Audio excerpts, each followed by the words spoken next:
सभी की अनुमति है, चालू किया जाए प्रोग्राम। हाँ, चालू किया जाए, चालू किया।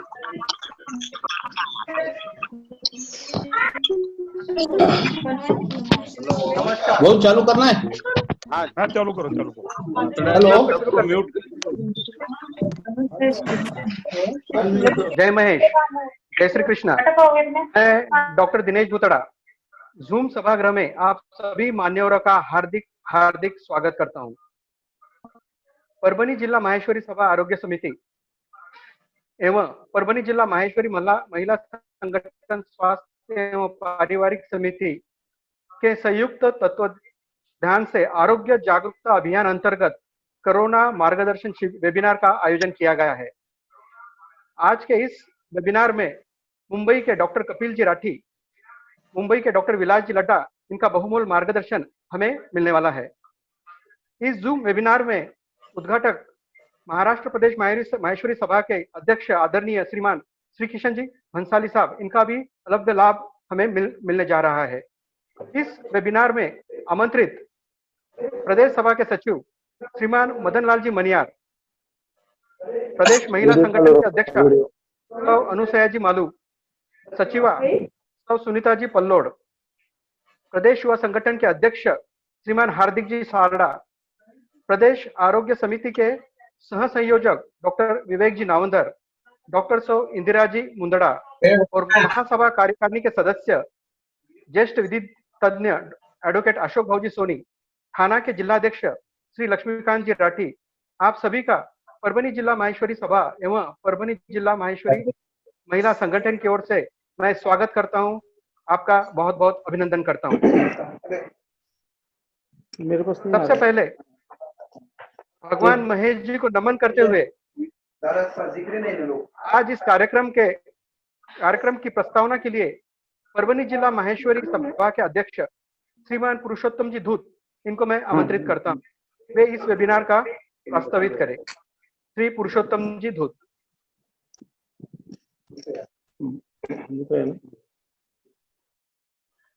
जय महेश। आज के जूम वेबिनार में आमंत्रित सभी सम्माननीय अतिथिगण का हार्दिक स्वागत। अविरत कार्य करने वाले सभी के प्रेरणा स्रोत एवं ऊर्जावान प्रदेश माहेश्वरी सभा के अध्यक्ष आदरणीय श्रीमान श्री किशन भाऊ भंसाली जी, प्रदेश मंत्री श्रीमान मदन भाऊ मनियार जी, प्रदेश महिला संगठन की मृदुभाषी अध्यक्षा बहन सौ अनुसया जी मालू। पुरुषोत्तम वीडियो चालू करो आपको। हाँ, एक मिनट चालू हो गया, चालू नहीं, अभी चालू हुआ। हाँ, चालू हो गया, अभी चालू हुआ क्या? अच्छा सर। प्रदेश महिला संगठन की मृदुभाषी अध्यक्षा बहन सौ अनुसया जी मालू, मंत्राणी बहन सौ सुनीता जी पल्लोड, प्रदेश युवा संगठन के मोस्ट टैलेंटेड अध्यक्ष भाई श्री हार्दिक जी सारड़ा, प्रदेश सभा और आरोग्य समिति के प्रमुख डॉक्टर विलास जी लड्डा, समिति के सह प्रमुख डॉक्टर विवेक भाऊ नावंदर, प्रदेश महिला संगठन स्वास्थ्य एवं पारिवारिक समरसता समिति संयोजिका बहन डॉक्टर इंदिरा जी मुंदड़ा, परभणी के ज्येष्ठ विधिज्ञ महासभा के कार्यकारिणी सदस्य एडवोकेट अशोक भाऊ सोनी और आज के मुख्य मार्गदर्शक डॉक्टर कपिल जी राठी एवं उपस्थित सभी संगठन के पदाधिकारी गण, सदस्यगण तथा हमारे सभी समाज बंधु एवं बहनों को गणेश चतुर्थी से अनंत चतुर्दशी तक के पावन पर्व एवं ऋषि पंचमी की हार्दिक शुभकामनाएं एवं सभी का शब्द सुमनों से स्वागत। गत 5 महीनों से पूरा देश कोरोना पेंडेमिक के कारण त्रस्त हुआ है। रोज अलग अलग है, जिसके कारण सभी की दिनचर्या दहशत के साथ शुरू होती है। इन परिस्थितियों में जिला सभा ने विचार किया कि जिला परिक्षेत्र के परिवारों को सही मार्गदर्शन देना बहुत आवश्यक है।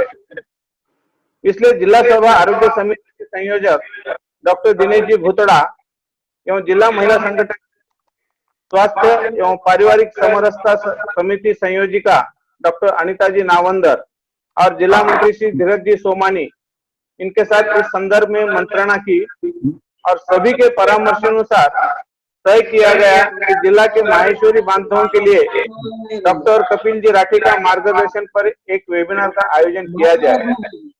डॉक्टर दिनेश जी भुतड़ा ने तुरंत डॉक्टर कपिल जी राठी तथा डॉक्टर विलास जी लड्डा से संपर्क करके उनकी उपलब्धता प्राप्त की, जिसमें डॉक्टर विवेक भाऊ नावंदर जी का भी सहयोग और योगदान उल्लेखनीय रहा। और कपिल जी राठी का आज का यह वेबिनार आयोजित करने में सफल हुए, जो हमारे जिले के समाज बांधवों के लिए उपयुक्त सिद्ध होगा। ज्यादा समय नहीं लेते हुए मैं मेरे प्रस्तावों को विराम देता हूँ। जय महेश, जय श्री कृष्ण। धन्यवाद धूत जी। अध्यक्ष जी की प्रस्तावना के पश्चात आज के इस वेबिनार के उद्घाटक आदरणीय श्रीमान श्री किशन जी भंसाली, इन्हें हम आमंत्रित करते हैं तथा उनसे अनुरोध करते हैं कि इस वेबिनार का डिजिटल उद्घाटन करते हुए अपने विचार से हमें प्रेरित करें। श्रीमान श्री किशन जी भंसाली साहब। जय श्री कृष्ण, जय महेश। आज परभणी जिला माहेश्वरी सभा, महिला संगठन, युवा संगठन, 3 संगठन मिलकर जिको वेबिनार लिया कोविड का ऊपर मार्गदर्शन, वो जिका प्रमुख मार्गदर्शक जिका है आदरणीय डॉक्टर कपिल जी राठी, परभणी जिला माहेश्वरी सभा का अध्यक्ष पुरुषोत्तम जी धूत, सचिव धीरज जी सोमानी, आज का एक प्रमुख जिका है प्रकल्प प्रमुख जिका डॉक्टर दिनेश जी भूतड़ा, भाई मदनलाल जी मिनियार तो प्रदेश मंत्री है, महिला संगठन के अध्यक्ष बहन अनुसया, सचिवा बहन सुनीता जी पल्लोड, युवा संगठन के अध्यक्ष आदरणीय हार्दिक सारड़ा, आदरणीय एडवोकेट अशोक भाऊ सोनी, आदरणीय ब्रिजभाऊ तोष्णीवाल, और हमारे दक्षिणांचल के संयुक्त मंत्री सुरेंद्र जी मानधना, नासिक जिला माहेश्वरी सभा का अध्यक्ष सारड़ा जी, थाना जिला माहेश्वरी सभा का अध्यक्ष श्री राठी जी, एडवोकेट बाबूलाल जी मोदानी और अट जमेडा सगळा बन भाई सगळ्यांना जय श्री कृष्ण, जय महेश। एक ही है इतना ये पूरा कार्यकाल में 5 महीना का लोग जिका पैनिक वेड़ा है, बैको पैनिक पनो कैन कम होई, सेफ डिस्टन्स कैन रही, आणि अपना कोविड कनो बचाव करनो उचित तो कहीं करनो लागी। एका वास्तर डॉक्टर कपिल जी राठी को वो 3रो लेक्चर में आज सुनो हो, बहुत ही सुंदर और अनुभवी, क्यों तो आभार नहीं बैका तो भरपूर पेशेंट गया है, भाई कोविड हॉस्पिटल का इंचार्ज बोलर काम करा, तो बैको वो जिको लेक्चर है निश्चित सगड़ा वास्तर काम को है। तो मैं एक ही विनंती करूँ, आभार तो प्रदेश को ही हुई, बाकी का 2-3 जिला में लेक्चर हुआ, परंतु यानच लेक्चर सगळी जिला सभा अपना अपना विभाग में जर लेव तो लोगांना कोविड कनो बचाव करने आई, कोविड का साथे क्यान जगनो है वो बैन सीखने आई। आज बोलबाला भी भरपूर अपना सुननो है कपिल जी राठी को, जी वास्तर में ज्यादा टाइम नहीं लेता हुआ ये डिजिटल वेबिनार को उद्घाटन हुए वो जाहिर करूं, और परभणी जिला सभा, महिला संगठन, युवा संगठन और माका विशेष बोलतो डॉक्टर विलास जी लड्डा, विवेक नावंदर जिका अपना सदस्य है और संयोजक है महाराष्ट्र प्रदेश का आरोग्य समिति का, याको मैं आभार व्यक्त करूं कि कोविड काल में अलग अलग टाइप लोगांना जागृत करून को काम कर रहा। जय हिंद, जय महाराष्ट्र, जय महेश।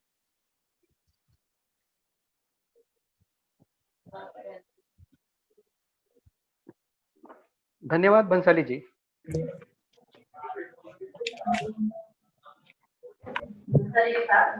आपने वेबिनार का टाइमली उद्घाटन किया। डिजिटल का शायद यही फायदा है कि टाइमली सब चीजें चलती है।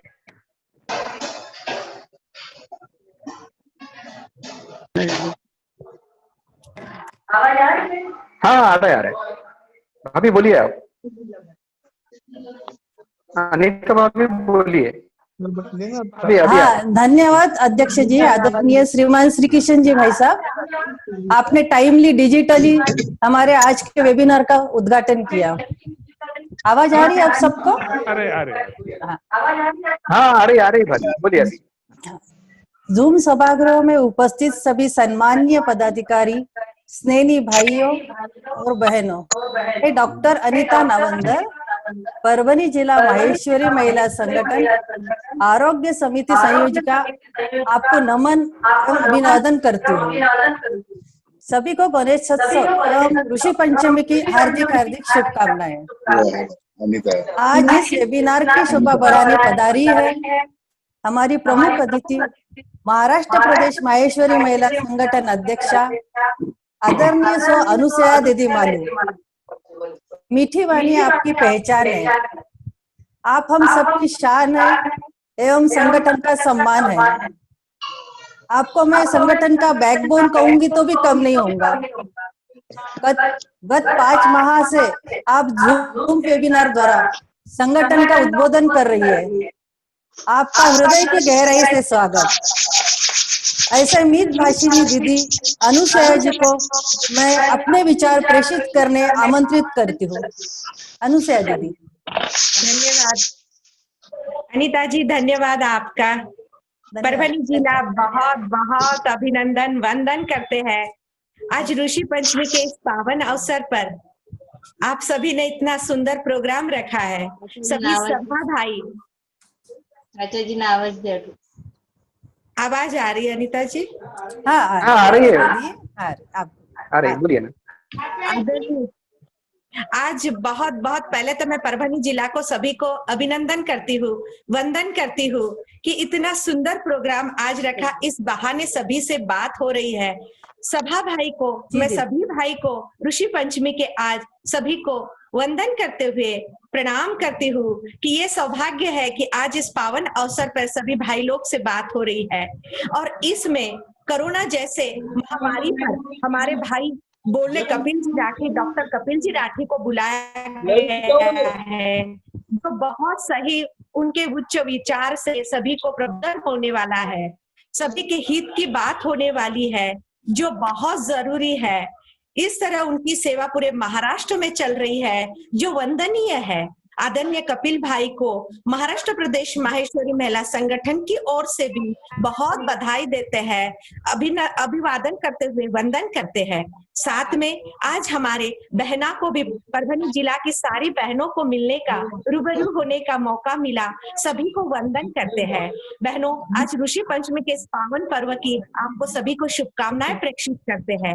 साथ में सभा भाई बहने, युवा सभी भाई बहन मिल कार्य ले रहे हैं, बहुत अच्छा लग रहा। आदरणीय पुरुषोत्तम जी धूत का फोन आया था, जब भी बहुत मन प्रफुल्लित हो गया था कि सभी का एकता स्वरूप आज कार्य हो रहा है और जो समय की मांग के अनुसार हो रहा है, सभी को हम वंदन करते हैं। साथ में आज युवा भाई भी जुड़े हैं, सभी को ऋषि पंचमी की सभी को अभिवादन करते हुए अपने वाणी को विराम देने के पहले मेरे परभनी जिला महिला संगठन के नीता जी मालानी और उनकी पूरी टीम और पुरुषोत्तम जी धूत और उनकी सारी टीम और युवा भाई को अनीता जी, जो इस डॉक्टर अनीता जी अपने स्वास्थ्य समिति के अंतर्गत यह प्रोग्राम की पूर्व बहुत से दिनों से तैयारी चल रही है। बहन, आपको बारंबार वंदन करते हुए अपने वाणी को विराम देने के पहले सभी को एक बार पुनश्च अभिनंदन करते हुए जय श्री कृष्ण, जय उमा महेश्वरी।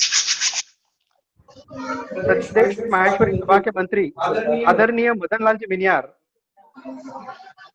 को हम अनुग्रह करते हैं कि वह अपने विचार प्रेरित करें। प्रदेश माहेश्वरी सभा के मंत्री आदरणीय मदन लाल जी मिनियार। जय महेश। जय महेश मनियार जी।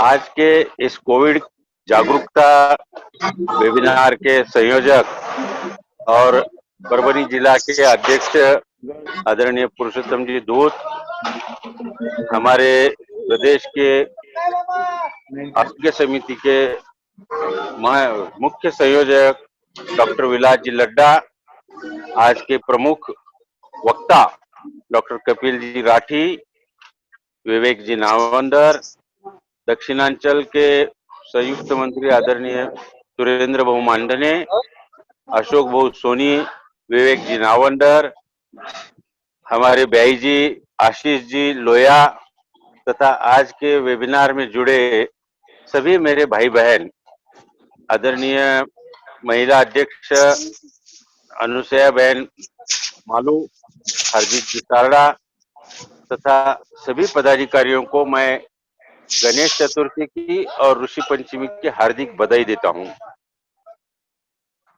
जैसे कि हम देख रहे हैं गत 5 महीनों से हम कोविड के अलग अलग मैसेजेस से परेशान हैं। व्हाट्सएप, फेसबुक, इस पर कुछ सही कुछ गलत, किसी के कुछ अनुभव, किसी का उल्टा सुल्टा मत, ये सब देख के हम जज नहीं कर पा रहे हैं कि हमारे लिए सही क्या है, किस तरह से इस कोविड का सामना करना है। और इसके लिए अपने को सही मायने में इसकी जिसके ऊपर पावर ऑफ यह है कि जो बोल सकता है, जिन्होंने आज के डेट में हजारों पेशेंट कोविड के दुरुस्त किए हैं, ऐसे हमारे आदरणीय डॉक्टर कपिल जी राठी, मैंने भी उनके इस पूर्व 2 वेबिनार अटेंड किए हैं। बहुत से फैक्टर अपने क्लियर होते हैं, उनका जो प्रश्नोत्तर का एक समय देते हैं तो उसमें से अपनी सब जो भी आशंकाएं होती है वो सब क्लियर होती है। तो आज इसका लाभ पूरे परभनी जिले के माहेश्वरी समाज के भाई बहनों को, युवाओं को मिलना और उसके लाभ का हम 1 से लेके 4 भी लोगों को आगे बताते गए तो हम काफी जो हमारे गलतफहमियां इसके बारे में है वो दूर हो सकती है।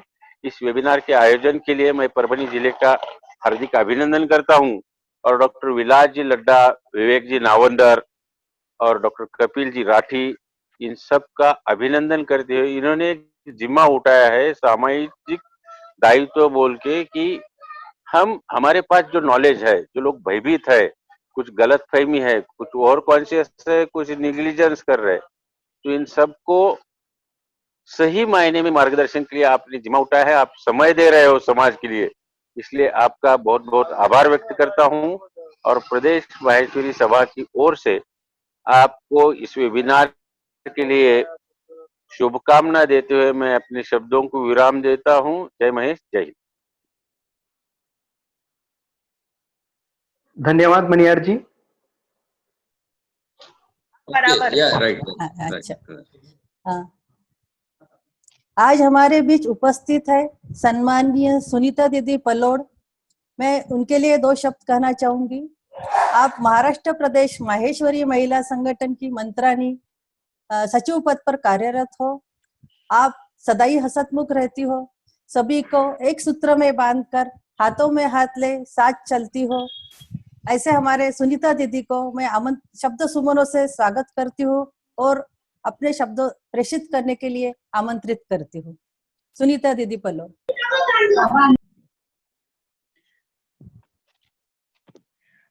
धन्यवाद अनीता जी, बहुत ही सुंदर शब्दों में आपने हमारा स्वागत किया है, बहुत बहुत धन्यवाद। हमारे आराध्य देव भगवान महेश को नमन वंदन करते हुए आज ऋषि पंचमी की सभी को शुभकामनाएं देते हुए और उपस्थित सभी गणमान्य अतिथिगण और हमारे साथ जो डॉक्टर कपिल जी राठी, डॉक्टर विलास जी लड्ढा और डॉक्टर विवेक जी नावंदर, सभी को सादर जय श्री कृष्ण करते हुए मैं ज्यादा समय नहीं लेना चाहती हूँ कि हमें कपिल जी राठी को सुनना है। आज मेरा भी ये 3री बार है कि मैं कपिल जी राठी को सुन रही हूँ और बहुत अच्छे वक्ता है। हमारे समाज के लिए वो बहुत अच्छा कार्य कर रहे हैं। हमारे समाज बंधु जिनको भी कुछ भी डाउट्स है, वो डाउट्स इस माध्यम से क्लियर हो रहा है। जब कोरोना आया था अप्रैल महीना में, हमने महिला संगठन ने कपिल जी राठी का ये सेमिनार रखा था। डॉक्टर विलास जी लड्ढा के माध्यम से ये संभव हुआ था। मैं बस 2 लाइनें ही कहना चाहूंगी। नकारात्मक कोरोना को भगाने के लिए कुछ इस तरीके के सेमिनार, सकारात्मक सेमिनार कोरोना, नकारात्मक कोरोना को भगाने के लिए कुछ इस तरह के सकारात्मक। जय महेश, सभी को बहुत बहुत अभिनंदन। परभणी जिला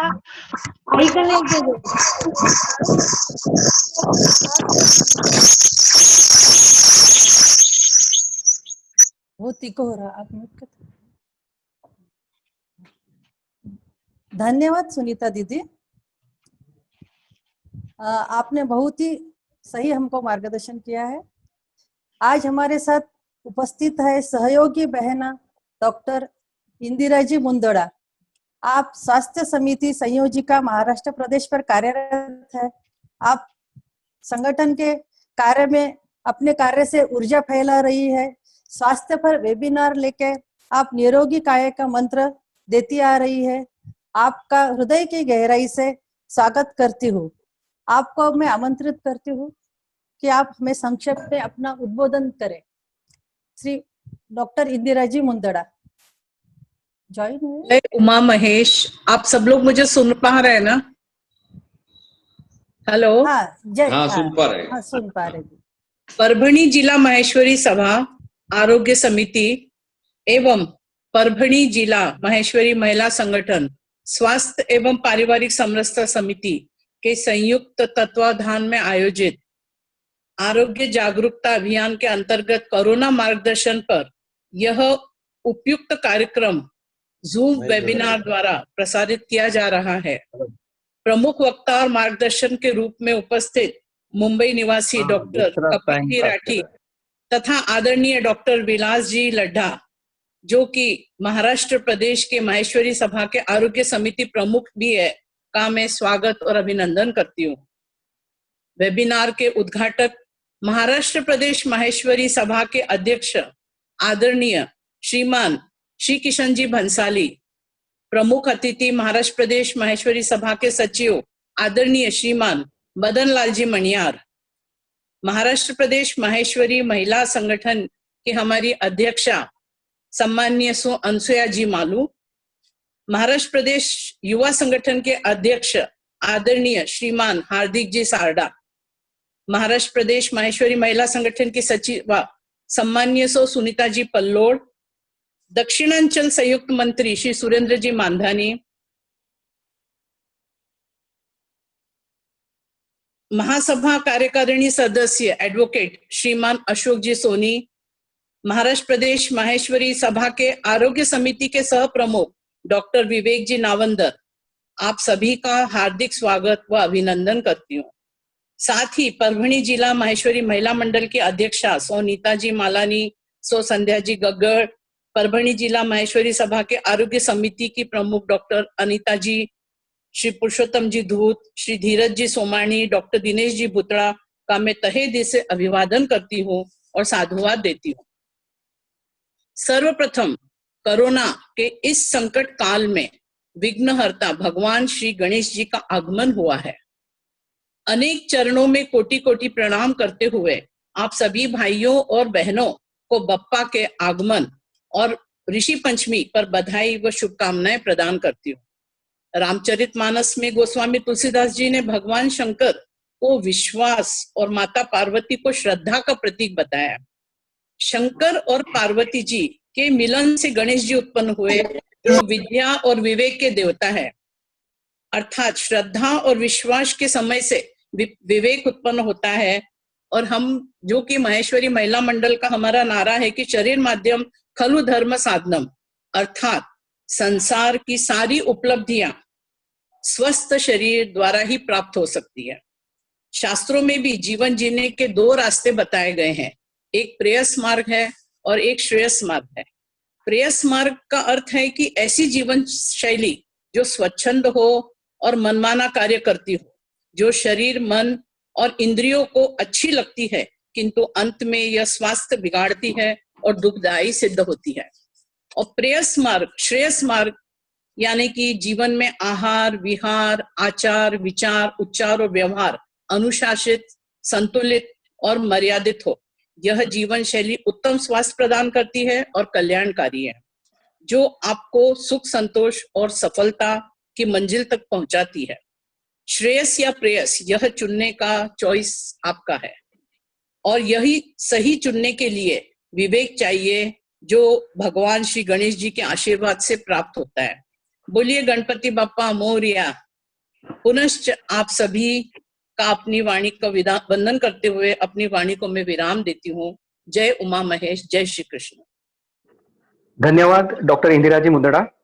अंत में मैं आमंत्रित करता हूं हमारे परभनी के ज्येष्ठ विधि तज्ञ, महासभा कार्यकारिणी के सदस्य, हमारे सबके मार्गदर्शक एडवोकेट अशोक भाऊजी सोनी। एडवोकेट अशोक जी सोनी वे हमें इस कोरोना के संदर्भ में संक्षिप्त में मार्गदर्शन करें। Advocate Ashok ji Soni.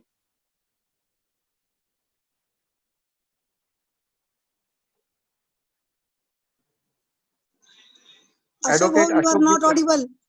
Ashok Bhau, you are not audible. आ रहा है क्या? हाँ भैया, हाँ अभी आ रहे हैं। Yes, now. अभी आ रहा है आवाज, बोलिए भाई। आ गए, विवेक भाई का आवाज आ गया, स्फूर्ति मिल गई। आ रहा है। आज के इस वेबिनार के सभागृह में उपस्थित सभी मान्यवर, हमारे प्रदेश अध्यक्ष श्रीमान श्री कृष्ण जी भंसाली साहब, सचिव मदन लाल जी मनियार, महिला संगठन के अध्यक्ष अनुसया जी मालू, युवा संगठन के हार्दिक जी सारडा, दक्षिणांचल के संयुक्त मंत्री सुरेंद्र भाऊ, और जिनको आज अपने को सुनना है, जिनका मार्गदर्शन सही मानों से अपने को इस आपदा के घड़ी में कुछ दिशा देगा, वो डॉक्टर कपिल जी राठी, डॉक्टर विलास राठी, ब्रिज गोपाल जी तोशनीवाल, हमारे छोटे भाई डॉक्टर विवेक नावंदर, अनीता नावंदर, डॉक्टर दिनेश भूतड़ा और सभी। एक अच्छा वेबिनार परभनी जिला सभा ने और आरोग्य समिति ने रखा है। आप बधाई के लिए पात्र है। बधाई के लिए इसलिए पात्र है कि थोड़ा सा देर आए लेकिन दुरुस्त आए। देर आए इसलिए बोल रहा हूं कि 22/3 को जनता कर्फ्यू और 23/3 से अपना लॉकडाउन शुरू हो गया। कंप्लीट आज 23 तारीख को 5 महीने हो गए। 5 महीने में ये कोविड ने अपना जो रंग और रूप बताया, उससे सारी जनता, भारतवर्ष की, जग की, वैश्विक ये है, जग की जनता जिससे भयभीत है। हर आदमी ने अपने तरीके से, अपने सोच बुद्ध के मुताबिक उसके ऊपर क्या करना चाहिए, मानसिक शांति भी नहीं ढलना चाहिए, आरोग्य भी अपना अच्छा रहना चाहिए। और पेपर में और अपने सोशल मीडिया पे पढ़ के इतना कंफ्यूजन कि रात को नींद हराम हो गई है। नींद में भी कोरोना आ रहा है। कोरोना ने इतना डराया कि शायद ही आज तक किसी दूसरे साथ के रोग ने डराया होगा। और अभी ये कोरोना कितने दिन चलने वाला है ये भी किसी को मालूम नहीं है। उसके ऊपर भी अलग अलग जनों का अलग मत है। साइंटिस्ट भी कंफर्म ये नहीं बोल रहे, एक ही बात कंफर्मली बोलते हैं कि इसका जब भी वैक्सीन बनेगा उसके बाद में ही कोरोना कम होगा। आप देखे होंगे कि गूगल जैसे माध्यम ने भी work from home till June 2021 तक किए वाला है। उससे एक अपने को एक इंडिकेशन मिलता है कि काफी दिन चलने वाला मामला है। कोई बोल रहा था शुरू में सितंबर में हो जाएगा, कोई अब बोल रहा है दिसंबर 2020 ऐसा ही होने वाला है, ऐसा सबका मत। ये बॉटल भी आगे ये जा सकता है बोल के आज के दिन अपन जस्ट मिडल में है ऐसा अपन समझेंगे। अभी क्लाइमैक्स हुआ नहीं है, क्लाइमैक्स होने जा रहा है। गत कुछ दिनों में अपन देख रहे हैं कि शुरू में अपने को लग रहा था कि हमारा परभनी भी देखे तो शुरू में ऐसा जून महीने तक लग रहा था कि यहाँ पर कोविड है ही नहीं, ये तो सिर्फ डर बता रहे हैं कि कोविड है बोल के। ये सरकारी योजनाओं में भ्रष्टाचार करने के लिए ये कोविड का एक बड़ा पिल्लू छोड़ गया ऐसा लग रहा था। लेकिन सच्चाई जो पहले से बता रहे थे कि वो अब ख्याल में आया कि अगस्त सितंबर में इसका पीक रहेगा और अभी इसका पीक है बोल के। मेरा डॉक्टर कपिल जी राठी, डॉक्टर विलास लड्डा, इनको नम्र विनंती और आग्रह रहेगा कि बहुत सारी चीजें हैं परंतु अभी अपन प्री कोविड में ही है। कोविड आके नहीं गया, कोविड अभी एग्जिस्टिंग है, चल रहा है, पास दौड़ रहा है एक्सप्रेस ट्रेन के जैसा। तो अभी अपन क्या क्या इसके बारे में, जिससे अपनी मानसिक शांति भी रहेगी और आरोग्य के लिए भी जो चीजें अपने को चाहिए, क्या क्या करना चाहिए, जिसमें मेडिटेशन से लगा के तो होम्योपैथिक औषधि तक, क्या क्या अपन काढ़े लगा के आयुर्वेदिक काढ़े भी, ये सारी चीजों का जायजा, पर्सनल सेफ्टी। सिर्फ आज के दिन कैसा हो रहा है कि मास्क वापरना, सोशल डिस्टेंसिंग रखने का, फिजिकल डिस्टेंसिंग रखने का, यही चीजों के ऊपर अपन बहुत कंसंट्रेट कर रहे हैं। लेकिन सरकारी हॉस्पिटल्स की पोजीशन इतनी खराब है कि उसी वही वेंटिलेटर पे, ऐसा अगर मैं कहूँ तो कुछ मैं ज्यादती नहीं कर रहा हूँ। परभनी सरकारी हॉस्पिटल का हाल तो ऐसा है कि यहाँ पर एडमिट हो गया तो वो पेशेंट वापिस घर आएगा कि नहीं, इसकी आशंका होती है। हर जगह ऐसी पोजीशन है, क्योंकि सरकार की पॉलिसी, सरकार अकेली इतनी प्रयत्नशील होने पर भी सरकार कुछ नहीं कर पाती है, और इसलिए एनजीओ, अलग अलग संगठना, अपने जैसी संगठना, ये बताते वक्त मेरे को और एक चीज सबसे बताना है कि माहेश्वरी समाज, अपन क्या समझ रहे थे कि अपन इलाइट है, सब प्रिकॉशंस लेने वाले हैं, हर घर में होशियार लोग है, हर घर में लगभग डॉक्टर है, तो इसका अपने को कोई बाधा नहीं आएगी। लेकिन देखा गया है, मैं परभनी का चित्र बताता हूँ कि कम से कम परभनी जिले में आज 70-75 फैमिलीज कोविड से अफेक्ट हुई वाली। इसलिए अपने को सिर्फ प्रिकॉशंस लेके ही नहीं है, इम्यूनिटी बढ़ाने के लिए, इम्यूनिटी अपनी राइज कैसी होगी और आने वाला पीरियड भी अपने को सस्टेन करना है, वो कैसा करने आएगा, इसके ऊपर अपने को कंसंट्रेट करना पड़ेगा। मुझे मालूम है कि आपका मार्गदर्शन हम लोगों के लिए, सब जने उसी का इंतजार कर रहे हैं। बहुत ज्यादा आपके बीच में मेरे जैसे ने रुकना भी नहीं चाहिए, लेकिन सारों की जो भावना है उसका मैं एकत्रीकरण करके बता रहा हूँ कि सबका मन जो है धास्ती है, इतनी पैनिक है कि वो अपन बता नहीं सकते। घर में एक भी अगर पेशेंट बन जाता है कोविड का, तो वो सोशल डिस्टेंसिंग तो छोड़ो, वो आउटकास्टिंग जैसा रास्ता है, बहिष्कार, सामाजिक बहिष्कार के जैसा हो रहा है। घर के अंदर ही अपन होम क्वारंटाइन भी करते हैं, तो वहां पर किसने जाना नहीं, बाहर डब्बा रख देने का है, बाहरी दवाएं रख देने की है, दवाएं के बारे में भी वो रेमडेसिविर और वो कौन सा दूसरे जो भी दवाया है, वो दवाया, वो इंजेक्शन नहीं मिल रहे हैं, उसके प्रति बहुत बड़ी भ्रांति।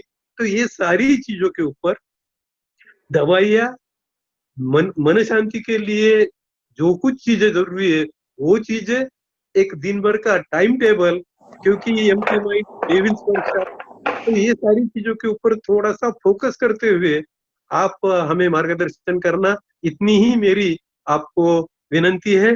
मुझे यहाँ पर आपके बीच इस सभा में आमंत्रित किया, मेरा भी मार्गदर्शन करने का मुझे भी अवसर मिला, इसलिए मैं जिला आरोग्य समिति के प्रमुख डॉक्टर दिनेश भुतड़ा, डॉक्टर अनीता नावंदर, अध्यक्ष हमारे पुरुषोत्तम जी धूत, धीरज सोमानी, सभी का मैं मन दिल से, तहे दिल से मैं धन्यवाद देता हूँ और यहाँ पर रुकता हूँ। जय महेश। बहुत बहुत धन्यवाद एडवोकेट अशोक जी सोनी। तो चलिए अब हम सभी को जिसका बेसब्री से इंतजार है, डॉक्टर कपिल जी राठी को आमंत्रित करते हैं, वो हमें कोरोना पे मार्गदर्शन करे। Doctor Kapil ji Rathi MD medicine है, पिछले 15 वर्षों से वो मुंबई में एक जाने माने फिजिशियन है। आपने इन्फेक्शियस डिसीज में स्पेशल ट्रेनिंग ली है, पल्मोनरी इंटेंसिविस्ट बोल के आप काम कर रहे हो। आप 7 हिल्स हॉस्पिटल के कोविड-19 टास्क फोर्स के एक्सपर्ट पैनल में योगदान दे रहे हो। आप कई फार्मा कंपनीज के लिए एक्सपर्ट स्पीकर के पैनल के पद पे हो। आप फिजिशियन इंटेंसिविस्ट के तौर पर व्यवसाय कार्य कर रहे हो। आपकी डायबिटीज, चेस्ट, पल्मोनरी डिसीजेस में विशेषता है। डॉक्टर कपिल जी राठी अभी हाल ही में इस पैंडेमिक में फ्रंट लाइन कोविड वॉरियर के रूप में अपनी सेवाएं दे रहे हैं। वे लगभग प्रतिदिन 25 से ज्यादा कोविड पेशेंट को प्रत्यक्ष रूप में देख रहे हैं और उनका इलाज कर रहे हैं। आप समाज के सभी वर्गों के पेशेंट और परिवारों को इस शारीरिक तथा मानसिक रूप में स्वस्थ रखने में मदद कर रहे हैं। आपने गत 4 महीने में इस विषय पर डॉक्टर्स, पेशेंट्स और फार्मा कंपनीज के लिए कई वेबिनार लिए हैं। आप एक बहुत अच्छा वक्ता हो, आप हमेशा अपने आप को लेटेस्ट नॉलेज से अपडेट करते हो, फिर भी आप अपनी सरल और सीधी सिंपल वाणी के लिए पहचाने जाते हो। तो लीजिए हम आमंत्रित करते हैं डॉक्टर कपिल जी राठी। धन्यवाद। मेरा आवाज आ रहा है आपको? हाँ Kapil, you are audible. Okay, धन्यवाद। सर्वप्रथम सभी को जय महेश। और सभी ने म्यूट कर लेना प्लीज। तो सर्वप्रथम सभी को जय महेश, गणेश चतुर्थी की और ऋषि पंचमी की बहुत बहुत शुभकामनाएं। सभी को धन्यवाद, खासकर धन्यवाद श्री किशन भाई साहब का, मनियार साहब का, मानधना जी का, अशोक भाऊ का और बाकी सभी सदस्यगण का बहुत बहुत धन्यवाद।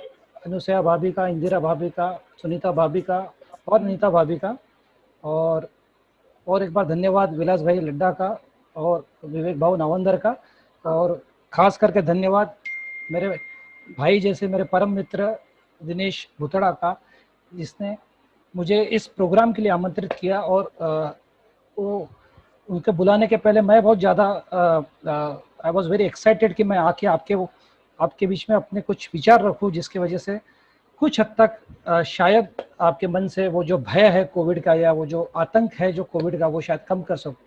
क्योंकि गत 4-5 महीनों से हम जो देख रहे हैं, हम जो लगभग बम्बई में लगभग 3000 केसेस पर डे के हिसाब से जो हो रही थी, उसको काफ़ी हद तक हम लोगों ने 1000 केसेस पर डे पे लेके आए हैं। So we have actually come down by 2000 cases per day.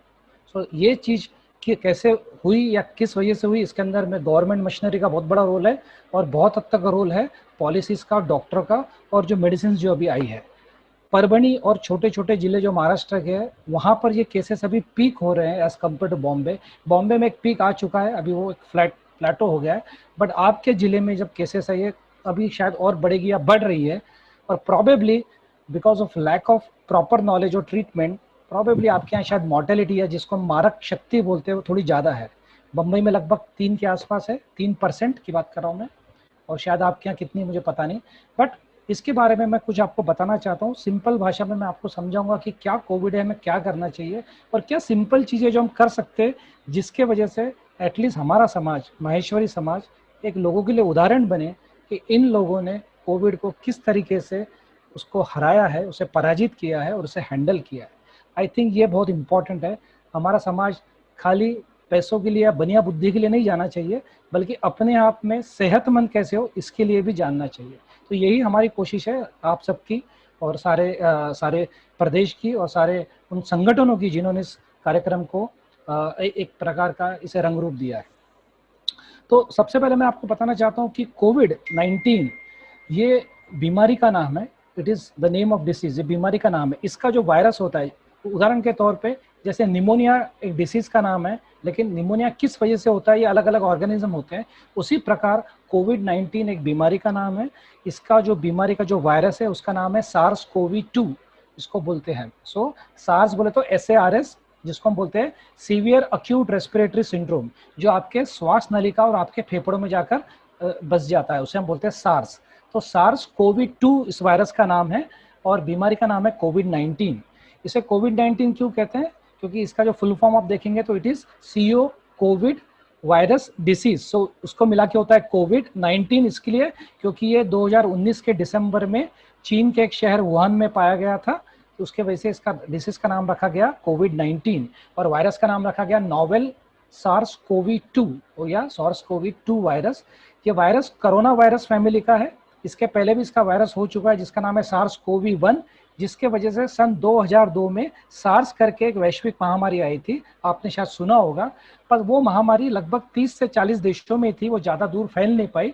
28,000 के आसपास उसके पेशेंट हुए थे और लगभग उसके अंदर में 3 से 4,000 मौतें हुई थी। तो वो बीमारी कुछ एक पर्टिकुलर कॉन्टिनेंट में रह गई थी, ज़्यादा पूरे देश में फैली नहीं थी। उसके बाद में इसी प्रजाति का और एक वायरस आया था, जो आया था सन 2012 में, जिसका नाम था मर्स, जिसे हम कहते थे मिडिल ईस्ट रेस्पिरेटरी सिंड्रोम, जो कि सऊदी अरेबिया में आया था और उसने भी लगभग 20-25 कंट्री के अंदर में अपना प्रभाव छोड़ा था, और उसके अंदर में भी जो इन्फेक्शन हुआ था वो 10 से 15,000 लोगों को हुआ था, पर उसमें मारक शक्ति उसकी बहुत ज्यादा थी, लगभग 8,000 के आसपास लोग उसमें मरे थे। सो ये जो सार्स कोविड-2 जो कोविड-19 का जो वायरस है, ये उसी का एक अगला हिस्सा या उसी का एक भाई आप बोल सकते हो। तो सार्स कोवी-1 और सार्स कोवी-2, अब इस दोनों में फर्क क्या है कि सार्स कोवी-1 जो था उसकी जो इन्फेक्शन या लोगों को संक्रमण देने की जो ताकत थी वो बहुत कम थी, बट सार्स कोवी-2 जिसे हम कोविड-19 बोलते हैं, इसकी जो संक्रमण देने की जो ताकत है, यानी इंसान से इंसान में जो फैलने की जो क्षमता है, ये लगभग 8 से 10 गुना ज्यादा है as compare to SARS CoV या as compare to normal flu, जो इन्फ्लुएंजा वायरस जो होता है जिसकी वजह से हमको नॉर्मल सर्दी खांसी बुखार होता है। तो इस वजह से अब ये बीमारी आज की तारीख में लगभग पूरे विश्व में कोई ऐसा देश बचा नहीं है जहां पर कोरोना का पेशेंट नहीं है। लगभग हिंदुस्तान के अंदर लगभग 30 लाख के ऊपर पेशेंट हो चुके हैं, लगभग पूरे वर्ल्ड में लगभग 2.5 करोड़ के ऊपर पेशेंट हो चुके हैं। इसकी जो मारक ताकत है पूरे वर्ल्ड में देखी गई है वो 2.5 से 3% है। बोले तो अगर 100 पेशेंट को होता है तो 3 लोग मरेंगे। हिंदुस्तान में इसकी जो मारक शक्ति है वो लगभग 2.5% के आसपास है।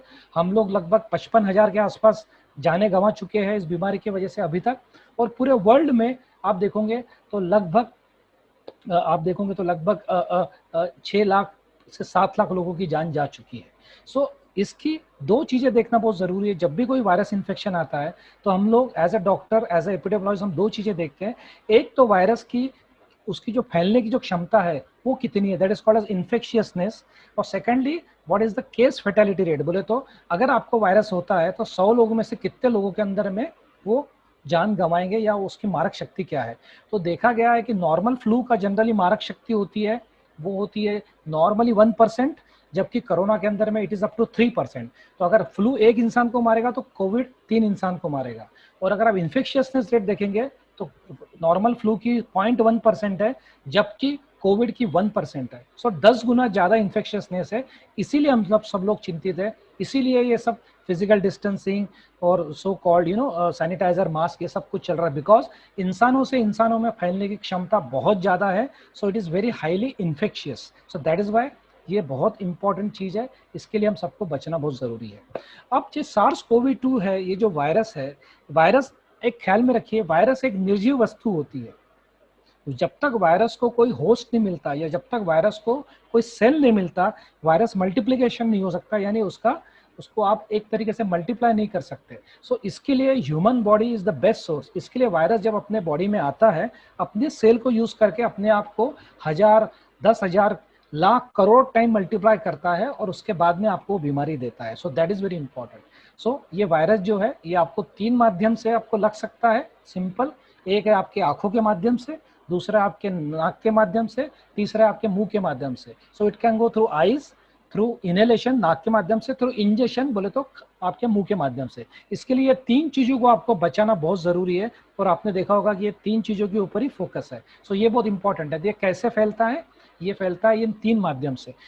चाहे अगर आपके सामने किसी ने अगर खांसी की, या किसी ने जोर से बोला, या किसी ने बहुत ज्यादा छींक मारी, या अगर आप अगर आप उसके उस रेडियस में और रडार में है तो आप वो वायरस ले सकते हो अगर आपने मास्क नहीं पहना है तो ये एक चीज है। दूसरा चीज जहाँ से ये फैलती है वो है फोमाइट्स। बोले तो अगर किसी व्यक्ति जो कि कोरोना से संक्रमित है, उसने अगर कहीं पे छींक दिया या खांसी कर दी, या उसने अपने इन्फेक्टेड हाथ है वो अगर उसने कहीं पे लगा दिए, और अगर आप आए और आपने उस जगह को हाथ लगाया, या आपने वो चीज को अगर आपने इनहेल कर लिया, तो आपको हो सकती है। So it can go directly from person to person, या फिर आपको एक कोई सब्जेक्ट या ऑब्जेक्ट के द्वारा भी आपको मिल सकते हैं, जिसे हम बोलते हैं फोमाइट।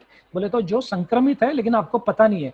उदाहरण के तौर पे आपको बताता हूँ, सिंपल है। अगर आप कभी मंदिर गए, या कभी आप कोई चीज गए, अगर आप जो कि अभी नहीं जा रहे लेकिन कभी गए, वहां कोई कोरोना का पेशेंट आया, और अगर उसने सब उदाहरण के तौर पे मंदिर के पायरियों के ऊपर में अगर छींक मारी, अगर वो पॉजिटिव है, तो वायरस उस पायरियों पे या उस संगमरमर के जो प्लेटफॉर्म है उसके ऊपर रह सकते हैं कम से कम 4 से 6 घंटा या 10 घंटा। अगर कोई दूसरा व्यक्ति जाता है, हाथ खुले रह के अगर उस पर हाथ लगाता है, और फिर वो हाथ अगर अपने नाक पे या मुंह पे लगाता है, तो आपको वायरस आ सकता है। So this is called as indirect transmission और through fomite. So that is very important. तो ये भी एक बहुत इंपॉर्टेंट चीज है जो हमको याद रखना है। ये इसलिए मैं आपको बता रहा हूँ कि जब भी हम वापस नॉर्मल दुनिया में जाएंगे या वापस से हम लोग अपनी सब एक्टिविटी शुरू करेंगे, तब आपको इस चीज़ का बहुत ख्याल रखना है, क्योंकि ये बहुत निगलेक्टेड चीज़ है। सबको क्या लगता है खाली खांसी करने से, छींक करने से या जोर से बोलने से ही होता है, ऐसा नहीं है। बाकी चीज़ें भी उतनी इंपॉर्टेंट है जो करना है। इसके लिए आपको बोला गया कि बार बार अपने हाथ धोइए या सैनिटाइजर यूज़ करिए, ये इसी चीज़ के लिए बोला गया है, ताकि अगर गलती से अगर आपके हाथों के द्वारा वायरस आपके बॉडी में जाता है, आप उसको बचा सके। अमूमन देखा गया है कि एक व्यक्ति जाने अनजाने में 1 घंटे में अपने हाथ से अपने चेहरे को कम से कम 7 से 8 बार छूता है, जो उसे पता भी नहीं चलता है। लेकिन उस 7 से 8 बार में अगर आपने गलती से कहीं हाथ लगा के अपने मुंह पे लगा दिया, अगर आपने मास्क नहीं पहना है, सो आपको वायरस होने के चांसेस होते हैं। इसीलिए बोला गया है कि जब भी आप कोई अनदेखी या कोई आपको अपरिचित वस्तु को आप छुए, तो तुरंत उसके बाद में अपने हाथ सैनिटाइज करें या हैंड वॉश करें। सो ये बहुत इंपॉर्टेंट है। सो मैं वापस आपके वही टॉपिक पे आता हूँ कि कोरोना जो 3 तरीके से अंदर जा सकता है, और जाने के बाद में वो अपने बॉडी में जाके अलग अलग जगह पे जाके बैठ जाता है। 80% ऑफ द टाइम कोरोना का जो मेन सेंटर होता है वो होता है अपने फेफड़े या अपने लंग्स, क्योंकि वहां जाके उसको ज्यादा रिसेप्टर मिलते हैं। जब भी कोई चीज अंदर जाती है, उसको लेने के लिए एक रिसेप्टर चाहिए होता है, और वो रिसेप्टर सबसे ज्यादा अवेलेबल होते हैं आपके फेफड़ों में, आपके लंग्स में। इसके लिए कोरोना जो है आपके नाक के या मुंह के माध्यम से जाके पहले जाके वो लंग्स में जाके बैठ जाएगा। बाकी जगह भी जाता है, लेकिन लंग्स के लिए उसका जो अट्रैक्शन है वो कुछ ज्यादा है, बिकॉज रिसेप्टर लंग्स में ज्यादा मिलते हैं, पहली चीज। सो एक बार अगर आपको गलती से आपको अगर ऐसा लगता है कि भाई मैं कहीं गया या मुझे कहीं से कुछ कोई कोरोना संक्रमित व्यक्ति के साथ में संपर्क में आया और मैंने मास्क नहीं पहना या उन्होंने भी मास्क नहीं पहना है, तो उसके बाद में क्या होगा?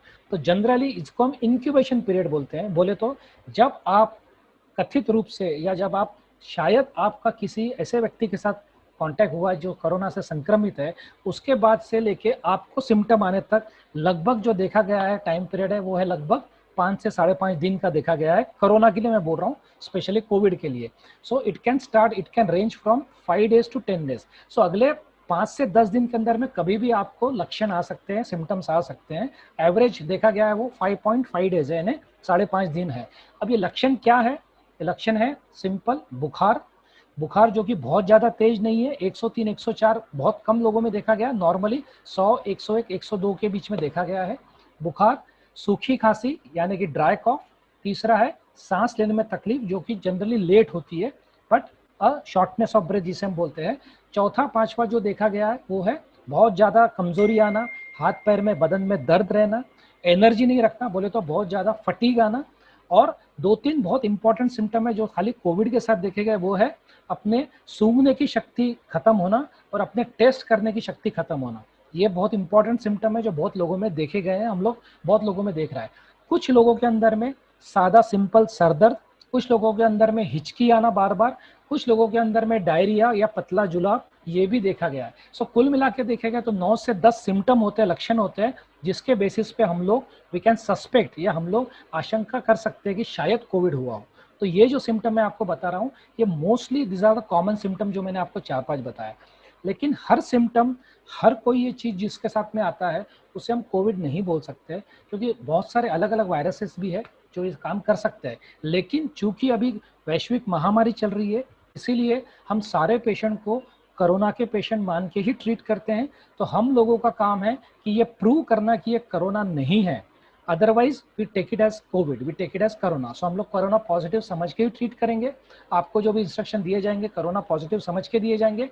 फिर आपका आगे का टेस्ट होगा, भले वो सीटी स्कैन हो या आपका नेजल स्वैब हो या आपका और कोई टेस्ट हो, उसके बेसिस पे हम लोग जज कर पाएंगे कि आपको कोविड है या नहीं है। But given a choice, every patient is COVID positive unless proved otherwise. So ये अभी सब लोगों का डिक्टम यही है, क्योंकि ये वैश्विक महामारी है।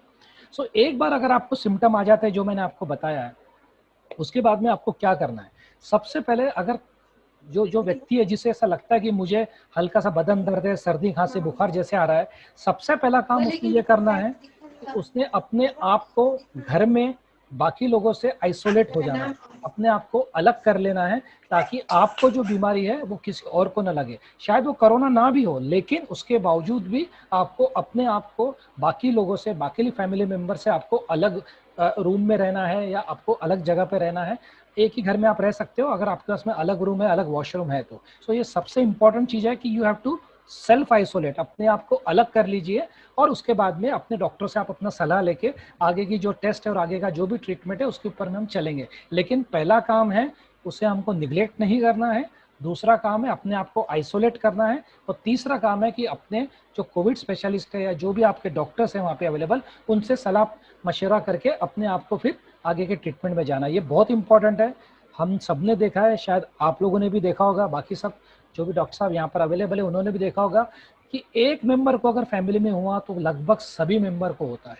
So that is very problematic. अगर एक मेंबर को हुआ और बाकी सबको भी हुआ तो उस फैमिली को संभालना बहुत मुश्किल हो जाता है, उनके लिए भी सोशली भी बहुत बड़ा प्रॉब्लम हो जाता है, मेंटली भी बहुत बड़ा प्रॉब्लम हो जाता है। लेकिन अगर एक व्यक्ति को है बाकी लोगों को नहीं है तो उस व्यक्ति का ट्रीटमेंट उस घर में करना बहुत आसान हो जाता है कि वो कैसे कर सके। लेकिन अगर पूरी फैमिली हो गई तो बहुत डिफिकल्ट हो जाता है। इस तरीके के बहुत सारे जैसे कि सोनी साहब जी बोल रहे थे, बहुत सारे लोगों के अंदर में उसके अंदर में सामाजिक का भी उसके अंदर में गलत मानते हैं और उस वजह से इंसान का मनोबल और मानसिकता काफी हद तक टूट जाती है। सो अपने आप को आइसोलेट करिए, अपने आप को टेस्ट कराइए और फिर अपने डॉक्टर से सलाह लीजिए। एक बार अगर आपको कोविड अगर हो गया गलती से तो सबसे पहला काम आपको ये करना है कि सबसे पहले आपको पैनिक नहीं होना है। Don't get frightened. आप आतंकित मत होइए, भयभीत मत होइए, किसी के बोलने में मत जाइए। मैं आपको फिर एक बार आंकड़े बता देता हूँ। अगर 100 व्यक्ति को अगर कोरोना होता है तो 80% लोगों को, 75 to 80% लोगों को माइल्ड डिसीज होगा या फिर एसिम्टोमेटिक होगा। माइल्ड बोले तो बहुत ही हल्का प्रकार का बीमारी, एसिम्टोमेटिक बोले तो जिनको कोई सिम्टम भी नहीं, लक्षण भी नहीं है, लेकिन पीसीआर या कोई टेस्ट आप कराएंगे तो वो पॉजिटिव आएगा। सो 70 to 80% लोगों के अंदर में बीमारी सेल्फ लिमिटिंग है, बोले तो अपना खुद का शरीर ही उसके खिलाफ लड़के उस बीमारी को वहीं के वहीं रोक देगा 80% लोगों में। सो 100 में से 80 लोग तो ऐसे ही सेफ हो गए जस्ट।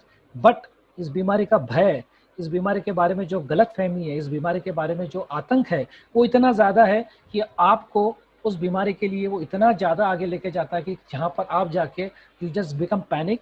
या तो आप खुद पैनिक होंगे या अपने घर वालों को करोगे and then the problem start. So 80% लोगों के अंदर में ये बीमारी माइल्ड होती है, एसिम्टोमेटिक होती है। बचे हुए 20% में से 15% लोगों के अंदर में ये बीमारी मॉडरेट होती है, बोले तो मध्यम तरीके की होती है। और बाकी जो बचे हुए 5% है उसके अंदर में जो बीमारी होती है वो सीवियर होती है, बोले तो बहुत ऊपर लेवल की होती है, और उसमें से भी 2% को क्रिटिकल होती है। सो जो 15% जो मॉडरेट डिसीज है या जिनको मध्यम लक्षण है, ऐसे पेशेंट्स को हम लोग एडमिट करते हैं, ऐसे पेशेंट्स ने एडमिट ही होना चाहिए। और जो 5% लोग जो सीवियर है, ऐसे पेशेंट को जनरली या तो हाई डिपेंडेंस यूनिट या आईसीयू में रखा जाता है, और उसमें से भी लगभग 2 से 2.5% लोगों को शायद वेंटिलेटर जैसा आगे की मशीन लग सकती है। So that is very important. So 100% में से 80% आर एसिम्टोमेटिक और माइल्ड, 15% जो है मॉडरेट डिसीज है, मध्यम डिसीज है जिनको हॉस्पिटल लगेगा, और 5% जो है वो सीवियर डिसीज है जिनको आईसीयू लगेगा या जिनको आगे की मशीन्स लगेगी। तो ये 5% के अंदर ही मैक्सिमम मॉर्टेलिटी है। जो 3% होती मॉर्टेलिटी है, तो ये 5% में से 3% निकलेगी। सो मैं इसके लिए बता रहा हूँ कि लगभग 80% लोगों को जो बीमारी है वो घर पर रहकर या प्रॉपर ट्रीटमेंट रहकर एक 8 से 10 दिन के अंदर में पूरी तरीके से हम लोग उसे खत्म कर सकते हैं। इसलिए मैं बता रहा हूँ क्योंकि ये लोगों के अंदर में बड़ा भ्रम है, उनके अंदर में बड़ी गलत फहमी है कि एक बार मुझको कोरोना हुआ तो शायद मैं नहीं बचूंगा, या शायद मुझे ऐसा लगेगा, या शायद मुझे वो होगा। मैं आपको फिर आश्वासन देता हूँ, मैं लगभग 500 के ऊपर पेशेंट देख चुका हूँ, लगभग 480 से 485 लोगों को हमने घर भेज दिया ठीक करके। उन सभी में यही देखा गया है कि लगभग 75% ऑफ पेशेंट को 7वें 8वें दिन तक उनका कोरोना शरीर से निकल गया था, मैक्सिमम 10 डेज के अंदर में, और बहुत लोगों को बहुत सारे मेडिसिन की ज़रूरत भी नहीं पड़ी। सो अपनी बॉडी की खुद की प्रतिकार शक्ति भी कभी कभी आपको बहुत अच्छे तक ले जा सकती है। अब किन लोगों को डरना चाहिए या किन लोगों को हम लोगों को ज़्यादा ध्यान देना चाहिए? जो लोग 50 या टिपिकली जो 55 साल के ऊपर में जो लोग हैं, उन लोगों के अंदर में देखा गया कि उनमें जो बीमारी होती है वो मॉडरेट टू सीवियर होती है, यानी कि मध्यम से लेकर उच्च तरीके की बीमारी होती है। अब जो लोग 55-60 के ऊपर है, जिन व्यक्तियों को ब्लड प्रेशर का बीमारी है, शुगर का बीमारी है, जिनको दमा अस्थमा का प्रॉब्लम है, जिनको हार्ट का बीमारी है, जिनको किडनी का बीमारी है, जिनको कोई इम्यूनोसप्रेशन चल रहा है, जो कैंसर की दवाई ले रहे हैं, जो डायलिसिस के ऊपर में है, या जो व्यक्ति किसी प्रकार के मल्टीपल मेडिकेशंस पे है, ऐसे व्यक्तियों को थोड़ा सा चिंता का विषय है। ऐसे व्यक्तियों को हम जनरली एडमिट करने को बोलते हैं, क्योंकि ऐसे व्यक्तियों को घर पर रहकर ट्रीटमेंट करना थोड़ा मुश्किल हो जाता है। इनके अंदर में बीमारी जो है वो बहुत तेजी से आगे बढ़ती है। तो ऐसे पेशेंट्स को हम लोग जनरली बोलते हैं कि अगर आप एडमिट हो तो ज़्यादा अच्छा है, क्योंकि हम आपकी ज़्यादा अच्छे से मॉनिटरिंग कर पाएंगे और ट्रीटमेंट दे पाएंगे। बट इसके अलावा अगर कोई व्यक्ति 55 साल के या टिपिकली 50 साल के नीचे है, अगर उनको कोई बीमारी नहीं है, फिट एंड फाइन है, तो देखा गया है कि घर पर रहकर भी उसका इलाज काफ़ी अच्छे तरीके से हो सकता है और हो रहा है। मोटापा एक बहुत बड़ी कोमॉर्बिडिटी है। हमने जो भी पेशेंट देखे हैं, जितने भी पेशेंट की हमने मृत्यु देखी है, जो पेशेंट का हमने मॉर्टेलिटी देखी है, लगभग 30 to 40% वेर ओबीज, बोले तो मोटे थे। मोटे इन द सेंस कि जिनका BMI 30 के ऊपर है, लगभग जिनको देखा गया। BMI एक प्रकार का मेजरमेंट होता है जो आपकी ऊंचाई और आपके वजन के ऊपर से निकाला जाता है। बट जो व्यक्ति का वजन स्टार्टिंग में ही अगर 90-95 किलो के ऊपर है, ऐसे लोगों के अंदर में कोरोना जो है वो थोड़ा सा हेवी प्रकार का होता है या ऊंचे प्रकार का होता है। तो ऐसे पेशेंट को जनरली हम एडमिशन को बोलते हैं, भले वो 40 साल का हो, 50 साल का हो, क्योंकि मोटापा अपने आप में एक बहुत बड़ा रिस्क फैक्टर है फॉर कोविड डिसीज। तो आपको मैंने बता दिया कि किस व्यक्तियों को चिंता करना चाहिए, किस व्यक्तियों को हम लोगों ने एडमिट करना चाहिए और किस व्यक्तियों को हम लोगों ने घर पर रह के इलाज करना चाहिए। अब डिसीज को जो है हम 3 भाग में डिवाइड करते हैं जनरली, माइल्ड, मॉडरेट और सीवियर।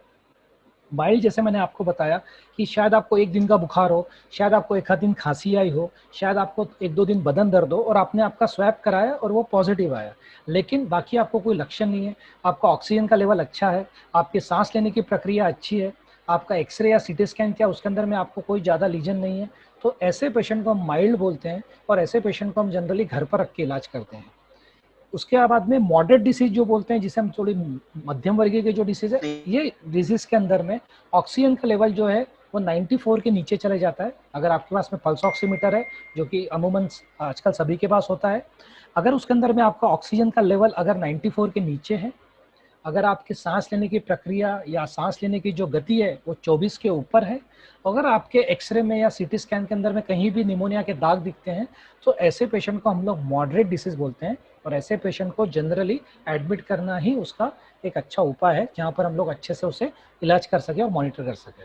और सीवियर डिसीज उसे बोलते हैं जिसका ऑक्सीजन का लेवल नॉर्मली 90 के नीचे हो, जिसके सांस लेने की गति 30 के ऊपर हो, जिसको बायलैटरल बोले तो पूरे एक्सरे के अंदर में बहुत सारे निमोनिया के पैच हो, या जिसके अंदर में जिसे बहुत कंटिन्यू फीवर आ रहा है या कंटिन्यू उसे बहुत ज़्यादा बदन में दर्द है और ये बाकी सब चीज़ें हैं, प्लस इसके अलावा और कुछ पैरामीटर रहते हैं जो ब्लड में हम करते हैं, वो सब देख के हम उसे सीवियर डिसीज बोलते हैं। तो ऐसे पेशेंट डायरेक्टली ICU में जाएंगे, वहाँ पर मॉनिटर किए जाएंगे। सो ये 3 प्रकार में डिसीज को बांटा गया है और तीनों का ट्रीटमेंट अलग अलग है, तीनों का ट्रीटमेंट करने की जगह अलग अलग है। सो माइल्ड डिसीज 90% हम लोग घर पे ठीक करेंगे, मॉडरेट डिसीज को हम हॉस्पिटल में एडमिट करके वार्ड में ठीक करेंगे, और सीवियर डिसीज को जो कि 5% के आसपास है उसे हम लोग ICU में रख के ठीक करेंगे। So that is how we go in 3 part. तो ऐसे 3 विभागों में हम इसको हम बांट कर इसका इलाज करेंगे। अब बहुत बार ऐसा होता है कि माइल्ड डिसीज जो होती है वो शायद मॉडरेट में चले जाए, मॉडरेट जो सीवियर में चले जाए, तो ऐसा संभावना है अगर हम लोग इलाज बराबर नहीं किए या हम लोगों ने उसके अंदर में कहीं देरी कर दी। तो अब अगर आप देखोगे तो बहुत सारे नए अभी एंटीवायरल ड्रग्स बोलो या अदर ड्रग्स बहुत आ चुके हैं, जो कि आपके डॉक्टर आपको बताएंगे कि कैसे यूज़ करने का है। कुछ ड्रग होते हैं जो हम लोग माइल्ड केसेस में देते हैं, कुछ ड्रग होते हैं हम जो मॉडरेट में देते हैं, और कुछ ड्रग होते हैं जो हम सीवियर केसेस में देते हैं। वो डॉक्टर का विषय, वो बराबर आपको बताएंगे कि कब क्या देना है। बट मुख्य कारण जो बोलने का मेरा जो उद्देश्य ये है कि 70 to 80% को बहुत कम लक्षण या मामूली लक्षणों के वो ठीक हो जाएंगे। 15% लोगों के अंदर में भी उन्हें हॉस्पिटल में जाना पड़ेगा, लेकिन लगभग 8 से 10 दिन के उपचार के बाद में वो वापस से घर पर आ सकते हैं और रूटीन अपनी ज़िंदगी जी सकते हैं। 5% लोग जो सीवियर है, जिससे कोई नहीं जानता कि कौन हो सकता है, बट देखा गया है कि जो लोग 50-60 के ऊपर है, जिनको बाकी बीमारियाँ है, ऐसे लोगों के अंदर में वो 5% वाले ज़्यादा आएंगे।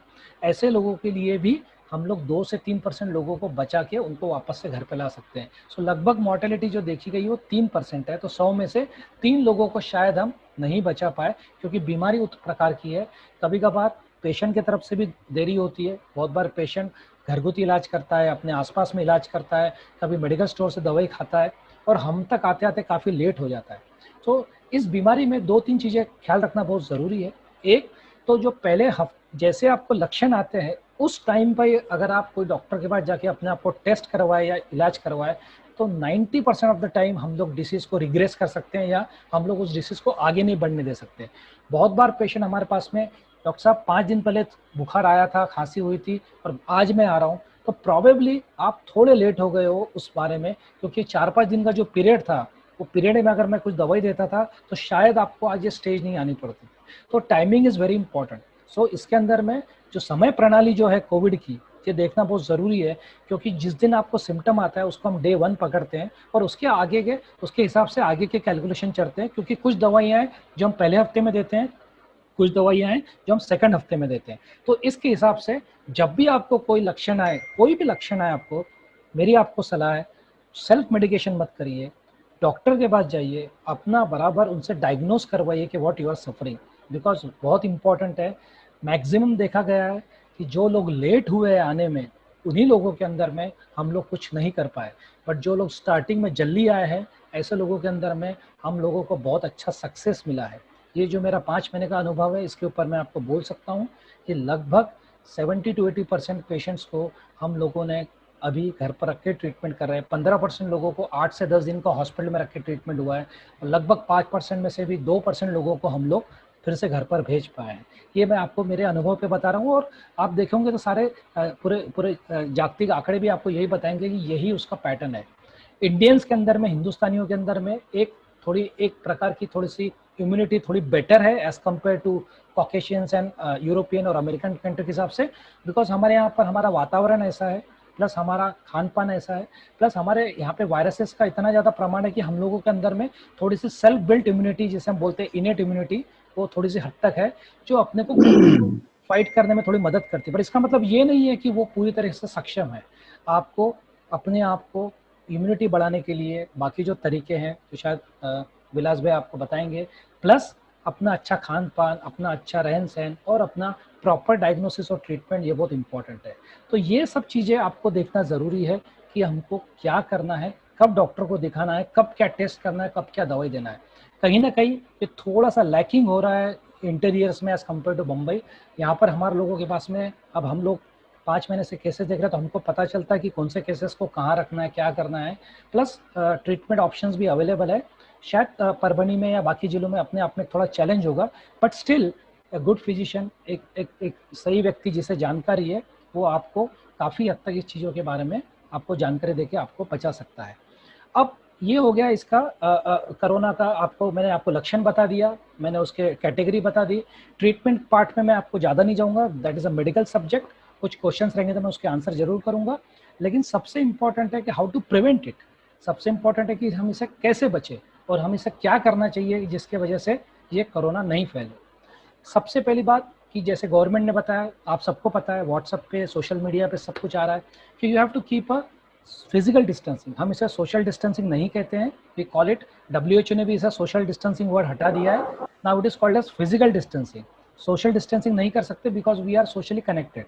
फिजिकल डिस्टेंसिंग मीन्स एक व्यक्ति से दूसरे व्यक्ति के बीच में कम से कम 6 फुट की दूरी बना के रखना जरूरी है, भले ही वो आप जहाँ काम कर रहे हो, कहीं आप बाहर जा रहे हो या कहीं किसी से मिल रहे हो। बिकॉज अमूमन देखा गया है कि जब भी आप छींकते हो या छींक मारते हो या खांसते हो, तो आपका जो वायरस है वो आपके थूक के कण के माध्यम से, सलावा के माध्यम से बाहर आता है और उसका एक जेट होता है जो जनरली 1 से 2 मीटर तक जाता है, यानी लगभग 6 से 8 फीट तक दूर जाता है और उसके बाद में जाके वो बैठ जाता है। So that's why you have to keep a 6 feet distance. अगर 6 फुट का डिस्टेंस रखेंगे, अगर किसी व्यक्ति ने खांसी भी किया, अगर आपने मास्क पहना है, तो जो वायरस है वो काफ़ी हद तक ज़मीन पे गिर जाएगा, और कुछ रहा भी क्योंकि आपने मास्क पहना है तो वो आपको नहीं होगा। So physical distancing very important. दूसरा है फ्रिक्वेंट हैंड वॉशिंग, जिसे हम कहते हैं कि बार बार कम से कम साबुन से और पानी से कम 2-3 घंटे में एक बार जरूर हाथ धोए, या अगर साबुन पानी नहीं है तो सैनिटाइजर से हैंड वॉश करिए। ये दिन में कम से कम 6 से 7 बार करना चाहिए, या ज़्यादा भी कर सकते हैं। अगर आप कोई देखिए अनचाही वस्तु को अगर आप छूते हैं, कहीं बाहर जाते हैं, तुरंत अपने हाथ को सैनिटाइज कर दीजिए। जैसे मैंने आपको पहले बताया, अपने हाथ ही ये है जो आपको इन्फेक्शन देंगे।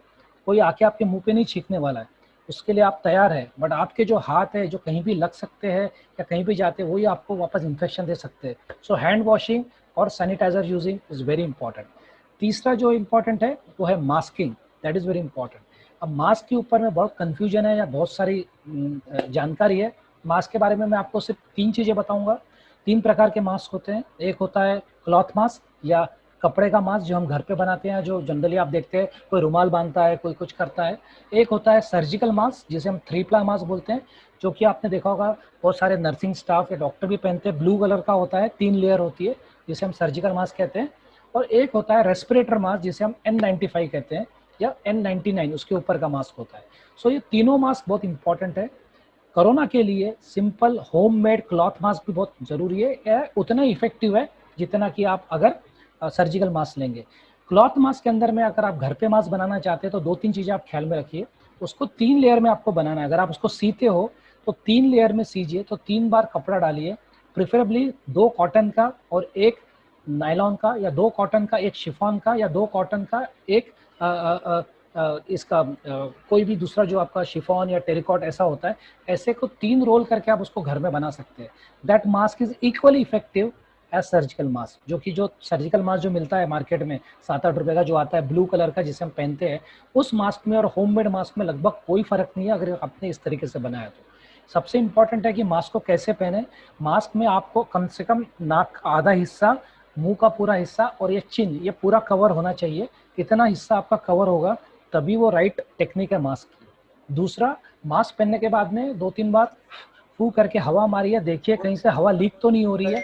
अगर हवा लीक हो रही है तो आपका मास्क इज नॉट परफेक्ट, आपको उसको और बराबर बांधना है, क्योंकि अगर हवा लीक हो रही है तो दूसरी हवा भी उसके अंदर में जा सकती है। So proper fitting mask is very important. Cotton का भी चलेगा, नायलॉन शिफॉन का भी चलेगा, सर्जिकल मास्क भी चलेगा।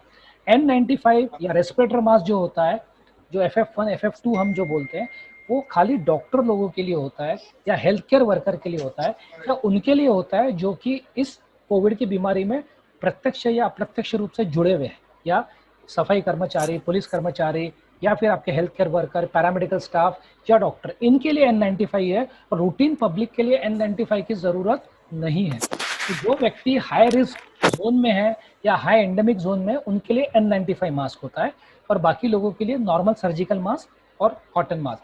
जब भी घर से बाहर निकले मास्क पहन के निकले, सैनिटाइजर की बोतल साथ में लेके निकले, 6 फुट का फिजिकल डिस्टेंस बना के रखिए। अगर आप ये तीनों चीजें करेंगे तो मैं आपको गारंटी देता हूँ 90 to 95% आपको कोविड नहीं होगा, if you follow this rules properly. अगर 2 व्यक्ति आमने सामने आते हैं, दोनों ने मास्क पहना है, 6 फुट का डिस्टेंस रखा है और 15 मिनट से अगर कम समय लिया है, तो डेटा बोलता है कि 99% आपको कोविड नहीं होगा। वापस रिपीट करता हूँ, 2 व्यक्ति, दोनों ने भी मास्क लगाया है, 6 फुट से ज्यादा डिस्टेंस है, 15 मिनट से नीचे का कांटेक्ट टाइम है, आपको कोविड होने की संभावना लगभग 95% नहीं है। ये बहुत इंपॉर्टेंट है क्योंकि हम लोगों को नहीं पता है। हम लोगों ने भी जो डेटा निकाला है उसमें ये देखा गया है कि प्रॉपर मास्क नहीं पहनना, डिस्टेंस नहीं रखना और ज़्यादा समय व्यतीत करना, यही सबसे बड़ा कारण है कोविड फैलने का। अच्छा लगे या बुरा लगे, अपने माहेश्वरी समाज के अंदर में ये थोड़ा सा ज़रा प्रॉब्लम है कि हम लोग सोशल बहुत है। हम लोगों को गणपति भी करना है, तीज के उजवने भी करना है, हमको ना पानी वड़ा भी करना है, हमको सिंजारा भी करना है। उसके वजह से जो हम घर में जमावड़ा करते हैं या घर के अंदर में जाते या आते हैं या बुलाते हैं, मैं इसके खिलाफ नहीं हूँ, लेकिन ये टाइम नहीं है, ये कोविड टाइम है। ये साल हम सब लोगों को जान बचाने का है। बाकी जितने भी जो तीज त्यौहार है, अगले साल हम उसी खुशी के साथ या उसी उत्साह के साथ फिर से मनाएंगे। आज के समय पे अपने आप को रोकना, अपने जो इंस्टिंक्ट है, अपने जो अंदर में जो एक समाज का या हमको जो सोशलाइज होने का जो हमारे अंदर में एक प्रकार का जो होता है, उससे अपने आप को रोकना है। बिकॉज यही चीज़ देखी गई है। मैं आपको 10 केस दे सकता हूँ। मैं सारे महाराष्ट्र के पेशेंट देख रहा हूँ, मुझे कहाँ कहाँ से कॉल आते हैं, और मैं जब उनको पूछता हूँ कि क्या हुआ था, तो जब वो स्टोरी बताते हैं तो मुझे बड़ा दुख होता है कि हम लोगों ने तीज का उजवना रखा था, वहाँ पर एक पेशेंट पॉजिटिव आया, बाद में जो जो लोग आए थे उनको सबको टेस्ट किया गया, 15 पेशेंट और पॉजिटिव आए। सो ये सब चीज़ें जो है, ये सब चीज़ों से हमको बचना है, और प्रॉबेबली यही हो रहा है हमारे समाज में। इसीलिए हमारे समाज में इतने सारे कोविड पेशेंट मिल रहे हैं, क्योंकि कहीं ना कहीं हम लोग physical distancing, proper hand sanitiser, proper masking और प्रॉपर कॉफ एटिकेट्स, जो बोलते हैं ना, खांसी करने का भी एक तरीका होता है। नॉर्मली हम लोग ऐसा खांसी करते हैं, बट कोरोना टाइम पे या कभी भी आप आगे खांसी करो तो आपको आपके बगल में खांसी करना है या बगल में छींक मारना है, जिसकी वजह से आपके जो कण है वो कम से कम वहीं रह जाए, वो आगे नहीं फैले। ये छोटी छोटी चीज़ें जो अगर हम करेंगे तो तो प्रोबेबली 90% ऑफ द टाइम, 100 में से 9 टाइम हम लोग इसमें से बच सकेंगे। यही चीज़ें हमको आगे भी फॉलो करना है। कब तक फॉलो करना है इसका कोई टाइम लिमिट नहीं है, लेकिन जो अंदाज बोलता है कम से कम 2020 तक तो हमको उसको फॉलो करना ही पड़ेगा। अगले 3 से 6 महीने हम लोगों को इसी माध्यम से जुड़े रहना है। यही सारी चीज़ें प्रोटोकॉल हमको फॉलो करना है। अपने आप को बचाना बहुत ज़रूरी है। सामने वाले हर व्यक्ति को कोविड समझ के काम करना है। जब तक आप सामने वाले व्यक्ति को कोविड नहीं समझोगे तब तक आपके अंदर में वो जागरूकता नहीं आएगी कि मुझे इससे दूर रहना है या मुझे ये बच के रहना है। हमको क्या लगता है वो तो अपने बाजू को ये नहीं कहीं हुएला, वो तो अच्छा है, तो पहचान को है, तो कहीं हुएला। बट कभी कभार ऐसा होता है कि बाद में ही पता चलता है कि वो पेशेंट पॉजिटिव आया और उसके बाद में फिर आपके अंदर में आतंक भय शुरू हो जाता है और फिर बीमारी कुछ अलग ही रूप ले लेती है। सो अपने आप को फिलहाल आइसोलेट रखिए, थोड़ा सा अलग रखिए।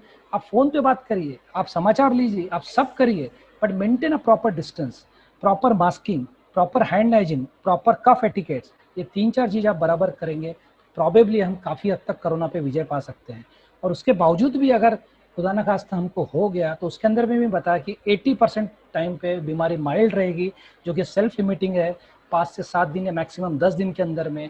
मॉडरेट डिसीज़ को 10 से 12 दिन और क्रिटिकल डिसीज़ को उसमें काफ़ी समय लगता है, लेकिन वो खाली 5% होती है।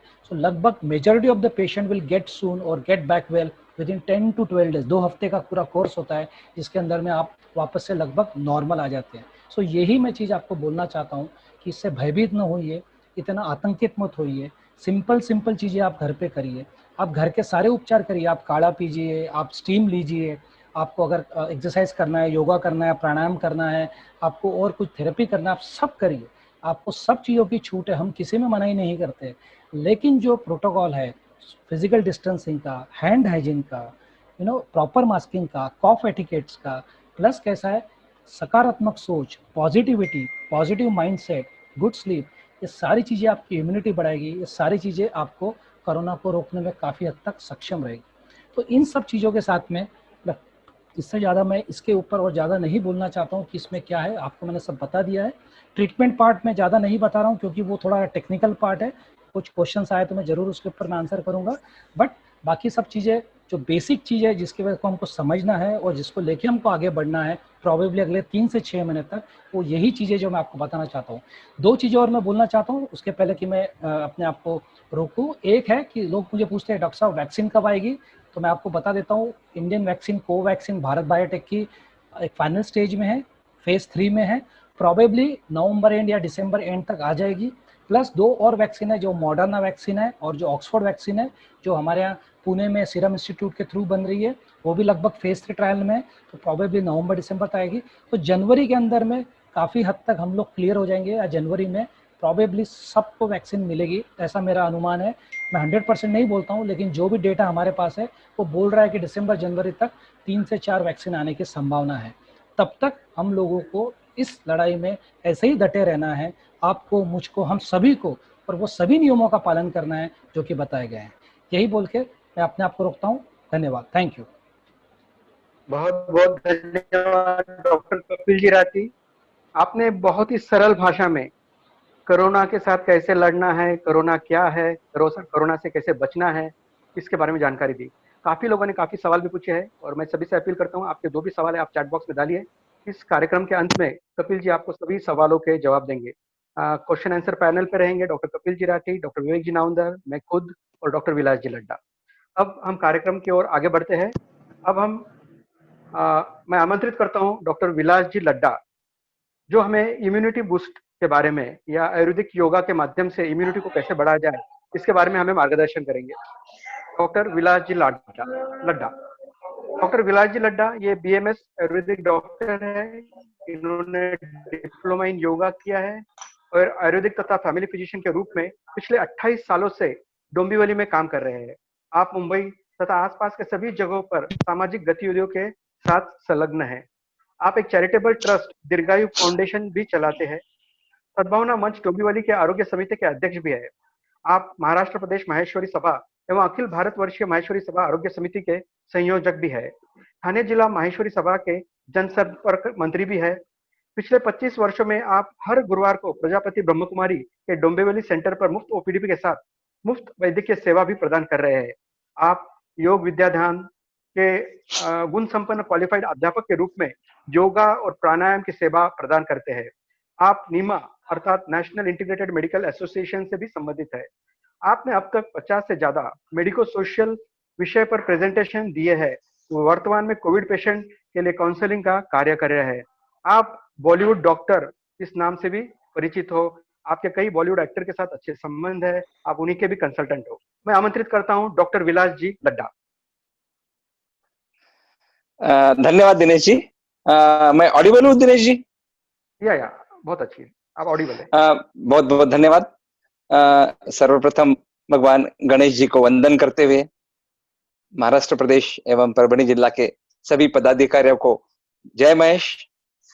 डॉक्टर कपिल जो कि कई वेबिनार में मेरे वेबिनार पार्टनर रहे हैं और इन 5 महीनों में हमने कई वेबिनार साथ में किए हैं, उनके इतने सुंदर और इतने सटीक मार्गदर्शन के बाद थोड़ा सा मैं इस पैंडेमिक में हमें अपने आप को किस तरह से इम्यून रखना है, हमारी इम्यूनिटी किस तरह से हम बढ़ा सकते हैं, इस पर मैं आपको कुछ बातें बताना चाहूंगा। डॉक्टर दिनेश आवाज आ रही है?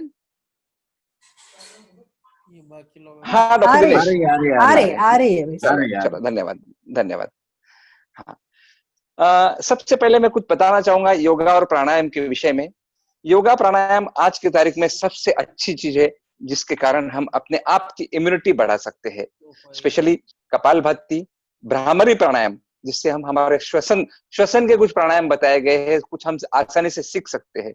जहां तक एक्सरसाइज का सवाल है, हम इन दिनों घर के बाहर जा नहीं सकते, बाहर जाके एक्सरसाइज नहीं कर सकते, जिसमें काफी लिमिटेशन हमारे लिए है। ऐसे में हम सूर्य नमस्कार, जो कि योगा में सबसे अच्छा एक्सरसाइज बताया गया है, जिसमें एक सूर्य नमस्कार में हम 8 से 10 आसन करते हैं, शरीर के हर पार्ट को हम व्यायाम दे सकते हैं। ये करने से डेफिनेटली हमें अच्छा एक्सरसाइज मिल सकता है। आसनों का जहां तक सवाल है, आसनों की 4 स्थितियों में स्टैंडिंग, सिटिंग, पेट पर लेटकर और पीठ पर लेटकर हर स्थिति में 2-4 आसन कर ले, एक 10-15-20 मिनट। किसी भी तरह का फिजिकल एक्सरसाइज हमें करना है जिससे हमें पसीना आए, जिससे हमारे शरीर का कैलोरी थोड़ी सी लॉस हो और थोड़ा पसीना आके हमारा हार्ट रेट बढ़े, हमारी लंग्स की कैपेसिटी बढ़ना जरूरी है, क्योंकि इसमें सबसे ज्यादा अफेक्ट, जैसे डॉक्टर कपिल ने बताया, द मेन पार्ट बॉडी का जो अफेक्ट होता है वो है लंग्स, हमारे फेफड़े। साथ ही साथ इससे बचने के लिए हम हल्दी नमक का गार्गलिंग कर सकते हैं, हल्दी नमक गर्म पानी में डाल के गार्गल कर सकते हैं, स्टीम ले सकते हैं। जलनेति जो भी करना चाहे, अगर थोड़ा सा सीख के जलनेति करे, डेफिनेटली उसका फर्क पड़ता है। पुणे के हॉस्पिटल में सबको पता है 100 से अधिक डॉक्टर जिन्होंने रेगुलर कोविड में काम किया और जलनेति किया, उनमें से किसी को भी पॉजिटिव नहीं पाया गया after 2 months of practice in COVID wards. तुलसी, अदरक, नींबू, साइट्रस फूड, सभी तरह के खट्टे फल जो होते हैं, आंवला है, हल्दी है, लहसुन है, दही खास तौर पे जिसमें प्रोबायोटिक्स पाए जाते हैं, गरम काढ़ा, चाय को हम कहेंगे एक गरम काढ़ा के रूप में हम ले सकते हैं।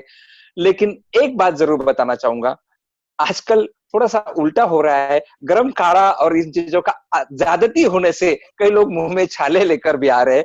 थोड़ा सा उसे सही ढंग से और सही तरीके से लेवे, ना कि उससे दूसरे किसी तरह के कॉम्प्लिकेशन हो, उसे एक प्रॉपर तरीके से लेवे। ये चीजें बहुत उपयोगी है, बहुत असरदार है, लेकिन उसे इस तरह से लेवे कि उससे कोई और कॉम्प्लिकेशंस, किसी और तरह की तकलीफ ना हो।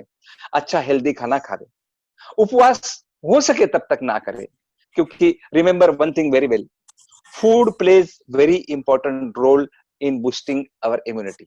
बहुत ज्यादा जरूरी है। अपनी ओवरऑल हेल्थ और इम्यूनिटी अच्छी रखने के लिए हमें अच्छा खाना, बैलेंस डाइट, प्रॉपर फूड लेना जरूरी है। साथ ही साथ प्रॉपर रिहाइड्रेशन, अच्छा पानी पीना, लिक्विड्स लेना, बॉडी का पानी का मात्रा मेंटेन करना, ये बहुत ज्यादा जरूरी में हो गया है। घर का वातावरण प्रसन्न रखें, हंसते खेलते रहिए, परिवार के साथ समय बिताइए, अध्यात्म आदि में मन लगाइए। परिवार के साथ कोई भी हम इंडोर गेम खेल सकते हैं, क्योंकि एक बात जरूर बताना चाहूंगा, ऐसे मौके बार बार नहीं आते। ध्यान रहिए, मौका मैं इसलिए कह रहा हूं, इस पैंडेमिक को, जो भी हो रहा है हम उसमें से बाहर निकल रहे, लेकिन इस मौके को, इस पैंडेमिक को एक अपॉर्चुनिटी के रूप में हमें लेना है, क्योंकि जैसे हम कहते हैं माहेश्वरी लोग, मंदी में संधि, जो भी हो रहा है उससे आपको अपने लाइफ टाइम में 5 महीने परिवार के साथ रहने का मौका कभी नहीं मिलेगा। घर में एक साथ दोनों टाइम का खाना साथ में खा रहे हैं, इससे जो भी है इसे एंजॉय करना सीखिए, पॉजिटिव न्यूज देखिए, अच्छी किताबें पढ़े। एक बहुत इंपॉर्टेंट चीज आजकल जो जरूरी है, सोशल डिस्टेंसिंग सब तरफ बोल रहे हैं, लेकिन सोशल डिस्टेंसिंग के साथ साथ बहुत जरूरी बात आपको बताना चाहूंगा, सोशल मीडिया डिस्टेंसिंग बहुत ज्यादा जरूरी है। सोशल मीडिया का इतना ज्यादा असर हो रहा है, कई सुनी बातें, व्हाट्सएप यूनिवर्सिटी का जो ज्ञान हमें आ रहा है लेमैन की तरफ से, गलत है। आप डॉक्टर से लीजिए, गवर्नमेंट अथॉरिटी का ज्ञान लीजिए, जिस पर काफी रिसर्च के बाद वो अपने नोटिफिकेशंस देते हैं। WHO है, स्टेट गवर्नमेंट है, म्युनिसिपल कॉर्पोरेशन है, ये काफी रिसर्च किया जाता है, काफी उस पर स्टडीज होते हैं, उसके बाद में आपको बताइए, उसको फॉलो कीजिए। आयुर्वेद में बताया गया है, समदोषा समाग्निश्च समधातु मलक्रिया प्रसन्नात्मेंद्रिय मना स्वस्थ विद्यते, अर्थात हमारे शरीर के दोष, हमारा अग्नि मतलब हमारा डाइजेशन, धातु हमारा मलक क्रिया, ये सब के साथ साथ हमारा आत्मा, मन, इंद्रिय प्रसन्न होना जरूरी है। तभी हम अपने आप को स्वस्थ रख सकते हैं, इम्यून रख सकते हैं। हैबिट्स, ऑफ कोर्स हैबिट्स को कम कीजिए, बंद कीजिए। अल्कोहल, स्मोकिंग इम्यूनिटी कम करता है, हमारे शरीर को खोखला बनाता है, और ऐसे समय में कोरोना जैसी बीमारी देखती है किसका इम्यूनिटी कम है, किसका शरीर खोखला हो गया है, उसके लिए ये जल्दी पकड़ता है, और एक बार पकड़ने के बाद ठीक होने के चांसेस भी कम हो जाते हैं। कोमॉर्बिडिटी, डॉक्टर कपिल ने आपको सबको बताया, कोमॉर्बिडिटी बहुत इंपॉर्टेंट टॉपिक है। Diabetes, blood pressure, heart disease, kidney disease, उम्र 60 से ऊपर उम्र है, ये सब चीजें हैं, they are more prone to have the problems. उनको इन्फेक्शन जल्दी पकड़ेगा, और एक बार पकड़ने के बाद में ठीक होने के चांसेस काफी लो रहते हैं। हमें कोरोना के डर को खत्म करना है, फिर भी सभी नियमों का पालन करना है, सभी प्रकार के सेफ्टी मेजर्स हमें अपनाने हैं। ओवरऑल डेथ रेट कोरोना में बहुत कम है, लेकिन एक बात ध्यान रखिए, 2 से 2.5-3% लोग डेथ हो रही है, लेकिन जो मरता है उसके लिए डेथ 100% है। इसलिए डरना बिल्कुल नहीं है, इसके बावजूद हमें पालन करना है, सभी नियमों का पालन करना है। जो जो measure, safety measure doctor Kapil ने आपको समझा है, उसे हमें फॉलो करना है। 7 से 8 घंटा नींद हमारे लिए बहुत ज्यादा जरूरी होती है, तभी हम अपने आप को फिट रख सकते हैं। Fitness is very important in this pandemic. जरूरत हो तब हॉस्पिटल जाना ही है। 80% पेशेंट घर में ठीक हो रहे हैं, जरूर बिल्कुल ठीक हो रहे हैं। जो भी 15-20% पेशेंट को हॉस्पिटल जाना जरूरी है, वो जाना ही है, घर में रहने की जिद ना करें। एक बात हमने देखी है, हमने कई पेशेंट्स को हेल्प किया है, टाइमली एडमिशन और राइट चॉइस ऑफ हॉस्पिटल, ये 2 चीजें बहुत इंपॉर्टेंट रोल रहता है इसका पेशेंट के ठीक होने में। हमें स्ट्रेस लेवल को कम करना है, जिसके लिए अगेन हम लोग योगा और प्राणायाम का थोड़ा सा उपयोग कर सकते हैं। जाते जाते 1-2 मिनट में एक चीज कहूंगा, आजकल मोबाइल का इस्तेमाल बढ़ गया है, हम ये सब वेबिनार्स कर रहे हैं, मोबाइल या लैपटॉप या जो भी इलेक्ट्रॉनिक गैजेट्स हम यूज कर रहे हैं, थोड़ा सा अपने आंखों का और ये गैजेट्स का डिस्टेंस थोड़ा सा मेंटेन रखिए, जिससे हमारी आंखों पर, और ज्यादा यूज करने से उससे मानसिकता पर भी परिणाम हो सकता है। इसलिए इसका इस्तेमाल करते हो थोड़ा सा सावधानी बरतिए, थोड़ा सा आराम से, और अत्यधिक उपयोग ना करें। जहां जरूरी है हमें करना ही है, डेफिनेटली उसके बिना हम नहीं कर सकते। इसलिए हमें safe distance between I and device, ये बहुत ज्यादा जरूरी है। टाइमिंग हमें मैनेज करना है। इन दिनों हम 50 से अधिक फोन कॉल डॉक्टर कपिल और मैं अटेंड कर रहे हैं, पूरे प्रदेश से नहीं, पूरे देश से, और माहेश्वरी नहीं, नॉन माहेश्वरी भी। हमारे सभापति जी ने बताया कि हमें सभी लोगों की मदद करना है, सभी लोगों को हेल्प करना है। हमें आज तक हमने जितने भी फोन कॉल आए डॉक्टर कपिल को, मेरे को, कहीं से भी कोई भी पेशेंट बिना हॉस्पिटल के, बिना आईसीयू के, बिना वेंटिलेटर के नहीं रहा। हमें कहीं ना कहीं हम अवेलेबल करा सकते हैं, ये प्रॉपर मालूम होना चाहिए किस तरह से जाना चाहिए, क्योंकि कई जगह ऐसा हुआ है, हॉस्पिटल ना मिलने से, वेंटिलेटर ना मिलने से पेशेंट को प्रॉब्लम्स हो गए हैं। इसलिए हमें इस बात का ध्यान रखना है, सही टाइम पे जरूरत पड़ने पर हॉस्पिटल में रहना है। अगर नहीं घर पे मैनेज होना है, डेफिनेटली आप लोग हमें कॉल कर सकते हैं, डॉक्टर कपिल और हम लोग होम क्वारंटाइन मेडिसिन बताकर आपको घर में ही किस तरह से स्वस्थ रहे इसका भी मार्गदर्शन कर सकते हैं। डेफिनेटली हमें इस चीज का ध्यान रखना चाहिए। जाते जाते एक ही बात बताऊंगा, सोने से तुरंत जस्ट पहले और उठने के तुरंत बाद मोबाइल का इस्तेमाल मत करिए, थोड़ा सा गैप रखिए। ये चीजें बहुत जरूरी है। और जब भी हम मोबाइल यूज करते हैं फुल लाइट, अंधेरे में ना करिए, फुल लाइट रखिए। मैं धन्यवाद करना चाहूंगा परभणी जिला माहेश्वरी सभा का, सभी जो ऑर्गेनाइजर्स है उनका, और इस पेंडेमिक में हमें कुछ आपके साथ हमारे व्यू शेयर करने का जो एक अवसर दिया, उसके लिए हम कई वेबिनार साथ में कर रहे हैं, कई जिलों के लिए हम सबके लिए करना चाहते हैं। और इसी तरह का जो भी डाउट्स है आपके, अभी क्वेश्चन आंसर सेशन में हम लोग आपके डाउट्स क्लियर करेंगे। बहुत बहुत धन्यवाद। जय महेश। बहुत बहुत धन्यवाद डॉक्टर विलास जी लड्डा। आज आपने काफी कम समय में आप बहुत कुछ बोल सकते हैं, बहुत कुछ बता सकते हैं, लेकिन आज का टाइम देखते हुए आपके लिए स्पेशल वेबिनार रखा जाएगा। तो अभी हम कुछ क्वेश्चन आंसर सेशन लेंगे, जिसमें पहला क्वेश्चन डॉक्टर कपिल जी राठी के लिए पूछा गया है डॉक्टर राजेश जी मंत्री ने। When to do PCR test और रैपिड एंटीजन टेस्ट और डायग्नोस्टिक टेस्ट जो रहते हैं, antigen test, antibody test, PCR test, CRP, lung scan, false positive, negative, sensitivity specific, इनके बारे में वो जानना चाहते हैं।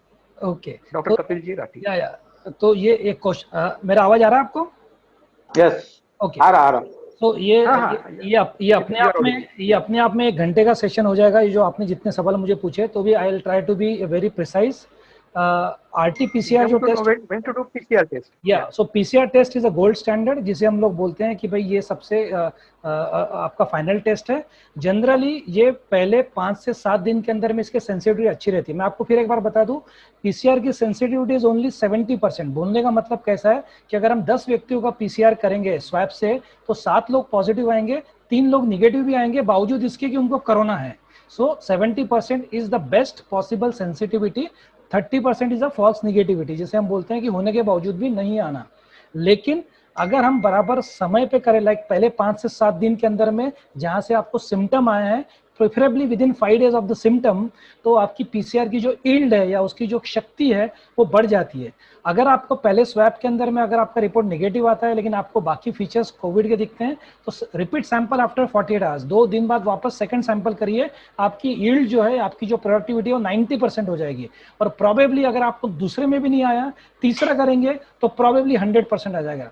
मेरे पास कम से कम 25 ऐसे पेशेंट हैं जिनका तीसरा पीसीआर पॉजिटिव आया है, जिनका पहला पीसीआर नेगेटिव था, सेकंड नेगेटिव था, third come positive, because strongly suspected बाकी शेडोज थी सीटी वगैरह पे। सो ये हो गया पीसीआर के बारे में। पीसीआर 2 तरीके से होता है, एक तो नेजल स्वैब, एक ओरल स्वैब। प्रेफरेबली हम बोलते हैं कि nasal swab, because that is very important, generally mix करते हैं। दूसरा है एंटीजन टेस्ट, जो कि शायद आपके परभनी में भी अवेलेबल है, सब जगह अवेलेबल है। So antigen test is again like a swab, उसका भी स्वैब ही लेते हैं, लेकिन उसको पीसीआर मशीन में न डालते हुए उसको आपको एक सॉल्यूशन के ऊपर में रन करके कार्ड पे डालते हैं, जिसकी वजह से उसकी टेस्ट की जो टर्न अराउंड टाइम है, बोले तो कितने जल्दी टेस्ट आपको रिजल्ट दे सकती है, वो 2 से 3 घंटे के अंदर में, जबकि पीसीआर को लगभग 8 से 10 घंटे लग जाते हैं। प्रोबेबली आपको दूसरे दिन रिपोर्ट मिलेंगी पीसीआर में, लेकिन एंटीजन के टेस्ट का रिपोर्ट आपको 2 से 4 घंटे में मिल सकता है। टेक्निक वही है। प्रॉब्लम यह है कि 50% सेंसिटिविटी, बोले तो 10 में से 5 लोगों के अंदर में निगेटिव आ सकता है, बावजूद इसके कि वो पेशेंट पॉजिटिव है। और दूसरा उसका सबसे बड़ा प्रॉब्लम यह है कि अगर आपका पीसीआर, अगर आपका एंटीजन टेस्ट पॉजिटिव आता है तो ओके, अगर आपका एंटीजन टेस्ट निगेटिव आता है तो आपको फिर से पीसीआर पे जाना पड़ेगा टू रिकन्फर्म। सो ये उसका एक प्रॉब्लम है। अब तीसरा बचा एंटीबॉडी टेस्ट। एंटीबॉडी टेस्ट का डायग्नोसिस के अंदर में कोई रोल नहीं है। Antibody test is just to detect कि आपके अंदर में एंटीबॉडी हुई है क्या, यानी कि इन्फेक्शन होने के 10 से 15 दिन के बाद में आपके अंदर में आपकी प्रतिकार शक्ति कितनी काम कर रही है, इसके बारे में एंटीबॉडी बताती है। So antibody is not for testing, वो सीरो सर्वाइलेंस के लिए, वो ये देखने के लिए देखी जाती है कि समाज में कितने हद तक कोरोना फैला हुआ है और किसको कितने हद तक इम्यूनिटी मिली है, इसके लिए एंटीबॉडी टेस्ट की जाती है। So antigen test and PCR for diagnosis, antibody test for sero surveillance और फॉर कम्युनिटी ट्रांसमिशन हुआ है कि नहीं देखने के लिए। I hope I have answered that. या थैंक यू डॉक्टर कपिल। अभी अगला सवाल है डॉक्टर राजकुमार लड्डा का। इन्होंने पूछा है, अगर एक मेंबर घर में पॉजिटिव हो जाता है और बाकी के मेंबर्स को कोई सिम्टम्स नहीं रहते हैं, तो उनकी टेस्ट करवाना जरूरी है या नहीं? यस, ये बहुत इंपॉर्टेंट सवाल है। अगर एक मेंबर पॉजिटिव है, अगर उसका सिम्टम अगर ऑलरेडी 1-2 दिन हो चुके हैं, प्लस वो क्लोज कांटेक्ट में रहता है, अगर वो किसी के कांटेक्ट में नहीं रहता है, वो घर के अंदर में, तो अच्छी बात है। लेकिन अगर रहता है तो टेक्निकली सबका कराना जरूरी है, क्योंकि मैंने आपको पहले बताया था कि अगर आपके घर के अंदर में कोई आपके माता पिता है या बुजुर्ग है जो 60 साल के ऊपर है या जिनको बीमारी है, अगर उनको कोविड होता है जो कि आप नहीं पकड़ पाए जल्दी, तो प्रोबेबली वो केसेस में you will land up in a problem, आपको वो सीवियर डिसीज हो सकती है। सो अगर घर में कोई एक व्यक्ति पॉजिटिव आता है तो 99% बाकी सब लोगों का एक बार टेस्ट करना जरूरी है, देखने के लिए कि कितने पॉजिटिव कितने नहीं है। हेलो हेलो, एक सवाल है डॉक्टर कपिल जी राठी से। ये सवाल पूछा गया है सुनीता जी पल्लोड की ओर से। एक बार अगर किसी को कोरोना हो जाए तो वह हो सकता है क्या? ये बोल के हो सकते हैं या उनकी वजह उन्हें भी दोबारा कोरोना हो सकता है क्या? डॉक्टर कपिल राठी। हाँ, ये सवाल ये बहुत सारे लोग हमको सवाल पूछ रहे हैं, इनफैक्ट वो भी पूछ रहे हैं जिनको हो चुका है। तो ये इसका जवाब मैं आपको ऐसा देता हूँ कि एक बार आपको कोविड अगर हो जाता है तो आपके बॉडी के अंदर में उसके खिलाफ में एंटीबॉडी बनती है जो कि हम इम्यूनिटी बोलते हैं। लेकिन ये इम्यूनिटी कितने दिन तक रहेगी इसके बारे में कोई डेटा नहीं है। कुछ स्टडी आई है जो कि स्पेन से है, इटली से, चाइना से है, उसमें ऐसा देखा गया है कि कुछ हद तक 15 से 20% लोगों के अंदर में 1 से 1.5 महीने में इम्यूनिटी खत्म हो गई है। बोले तो एंटीबॉडी का लेवल डाउन हुआ है। इसका मतलब ये हो सकता है कि शायद कुछ हद तक या कुछ दिनों के बाद में या महीनों के बाद में इम्यूनिटी जा सकती है। क्योंकि ये डिसीज खाली 6 महीने पुराना है, इसके लिए हम लोग ज़्यादा इसमें बोल नहीं सकते। लेकिन जितना डेटा हमारे पास है या जो भी पेशेंट हमने देखे हैं, प्रॉबेबली मैक्सिमम लोगों में 80 से 90% लोगों में इम्यूनिटी जो है वो लास्टिंग है। बोले तो अभी तक चल रही है, उनको दोबारा इन्फेक्शन हुआ नहीं है। और एक इम्पॉर्टेंट बात और है, अगर आपको गलती से दोबारा इन्फेक्शन हो भी जाता है तो probably you will get a very mild disease. बोले तो हल्का सर्दी खांसी बुखार होगा, उससे ज्यादा नहीं होगा। एक सवाल पूछा गया है कपिल जी, मैं एक और सवाल इसके साथ कनेक्ट करके पूछना चाहती हूँ कि क्या अगर उनको दोबारा होता है तो वो एज ए कैरियर भी काम, मतलब अपन सोचते हैं उनको हो गया, वो उनको अब वापस नहीं होगा और हम बेफिक्र हो जाते हैं, लेकिन क्या वो कैरियर के रूप में काम कर सकते हैं? वो कैरियर मतलब वो नहीं, वो भाभी जी उसमें ऐसा है कि अगर आपको दोबारा होता, अगर आपको पहले कोविड हो चुका है और आपके बॉडी में न्यूट्रलाइजिंग एंटीबॉडी है, अगर आपको दोबारा होता है तो जो पहले जो इंक्यूबेशन पीरियड का जो 5 दिन का पीरियड था वो आपका काफी हद तक लंबा या कम हो जाएगा। तो आपकी इन्फेक्टिविटी जो कम हो जाती है, इन्फेक्टिविटी तब रहती है जब आपके बॉडी में एंटीबॉडी नहीं है, तभी वायरस अपने आप को बहुत मल्टीप्लाई करता है और आपको बाहर आने के चांसेस रहते हैं। लेकिन अगर आपको हो चुका है और आपको दोबारा अगर हुआ है तो probably your carrier stage will be very small, very less. So आप दूसरों को इन्फेक्शन देने की स्थिति में लगभग 80% के टाइम पे आप नहीं दे पाओगे। ओनली 20% चांस है कि you can go infection to other people. So in a way you get an immunity so that you don't transfer it to other people. Okay, thank you. एक सवाल प्रोफेसर डॉक्टर वर्षा दुडिया जी पूछना चाह रहे हैं। Hello doctor professor वर्षा दुडिया जी, आप क्या पूछना चाह रहे हैं? Doctor Kapil ji Rathi, good evening. जी जी, प्रोफेसर डॉक्टर वर्षा डोडिया, मेरा ये सवाल है कि आजकल सब कहते हैं कि steaming is very good, though you are suffered, though you are not suffered, if you are just contact with someone else, how it will be useful for anybody and how many times it is advisable? Okay, so steaming के ऊपर में एक data हमारे 7 Hills hospital से एक data शायद आपने पढ़ा भी होगा या आया भी होगा, Dinesh might know that, Dinesh को शायद पता है कि एक डेटा आया था कि स्टीमिंग लेने से दिन में कम से कम 2 बार स्टीम लेने से, जो कि 5 मिनट का ड्यूरेशन हो, जिसके अंदर में आप नाक और मुंह दोनों खोल के स्टीम लेंगे, अच्छा 5 मिनट का, दिन में 2 बार, चाहे तो आप उसके अंदर में हल्दी डाल सकते हैं, अदरक डाल सकते हैं या प्लेन स्टीम भी ले सकते हैं। ऐसा करने से कोरोना का जो प्रभाव है या कोरोना का जो सीवियरनेस है वो कम हुआ है। ये कोई रैंडमाइज ट्रायल नहीं है, बट ये ऑब्जर्वेशन है जो देखा गया है 7 Hills हॉस्पिटल के अंदर में। तो इसके लिए स्टीम हर पेशेंट को हम देते हैं, या स्टीम एज अ प्रोफाइलैक्सिस या बीमारी होने के पहले या अमूमन हम सब लोग भी ले सकते हैं। कम से कम दिन में 2 बार 5 मिनट के लिए नाक और मुंह खोलकर आप स्टीम ले सकते हैं। इससे कोरोना कितना नहीं होगा इसके बारे में कोई डेटा नहीं है, लेकिन अगर आपको कुछ छोटा मोटा कुछ अगर होगा भी या अगर आपको हुआ भी है तो उसकी जो डिसीज की जो सीवियरिटी है या उसका जो मारक ताकत है वो थोड़ी हद तक कम होती है, ऐसा देखा गया है। One more question, may I ask, sir, please? Yes, madam. Go ahead. Sir, gargling with betadine or with salt and turmeric, it is advisable, though you are not suffered, because it also come into contact with, means I read it कि ज्यादा gargling करने से भी कभी कभी throat में जो ulceration होता है या फिर उसकी वजह से अपने को कुछ प्रॉब्लम्स आते हैं, जैसे लड्डा सर ने कहा था कि अनवांटेडली हम बहुत काढ़ा पीते हैं तो भी हमको ज्यादा हीट हो रही है, तो ये कहाँ तक ठीक है कि हम गार्गलिंग करें? गार्गलिंग के बारे में कोई डेटा नहीं है। गार्गलिंग ये अपना स्वभाव है, ये अपने लोगों की एक आदत है कि हम लोग को गर्म पानी के कुल्ले करना है या हमको गार्गलिंग करना है। सो आई एम नॉट, मैं ये नहीं बोलता हूँ कि आप गार्गलिंग मत करिए, बट येस आप दिन में 1 से 2 बार गार्गलिंग कर सकते हैं, भले आप प्लेन वाटर से करिए, नमक डाल के करिए, बट इसके वजह से आपको कोविड नहीं होगा ऐसा कोई डेटा नहीं है। और आप इस भ्रम में मत रहिएगा कि मैं गार्गलिंग कराऊं तो मुझे कोविड नहीं होगा। सबसे इंपॉर्टेंट मैसेज ये है कि आप गार्गलिंग करिए, इसके लिए कि कोविड के अलावा भी बाकी वायरसेस है, बाकी बैक्टीरिया, शायद आप उससे बचे, बट कोविड का कोई डेटा नहीं है, बट गार्गलिंग करने में कोई नुकसान नहीं है। तो स्टीम और गार्गलिंग आप रूटीन रोजमर्रा की लाइफ में भी अगर आप करते हैं तो यू आर डूइंग गुड, आप अच्छा ही कर रहे हो, कोई बुरा नहीं कर रहे हो। Sir, which basic, sir, one more please. Yeah. Which basic immune system booster dose we should take, though we are not suffered with COVID? Like vitamin C, everybody is suggesting, and zinc.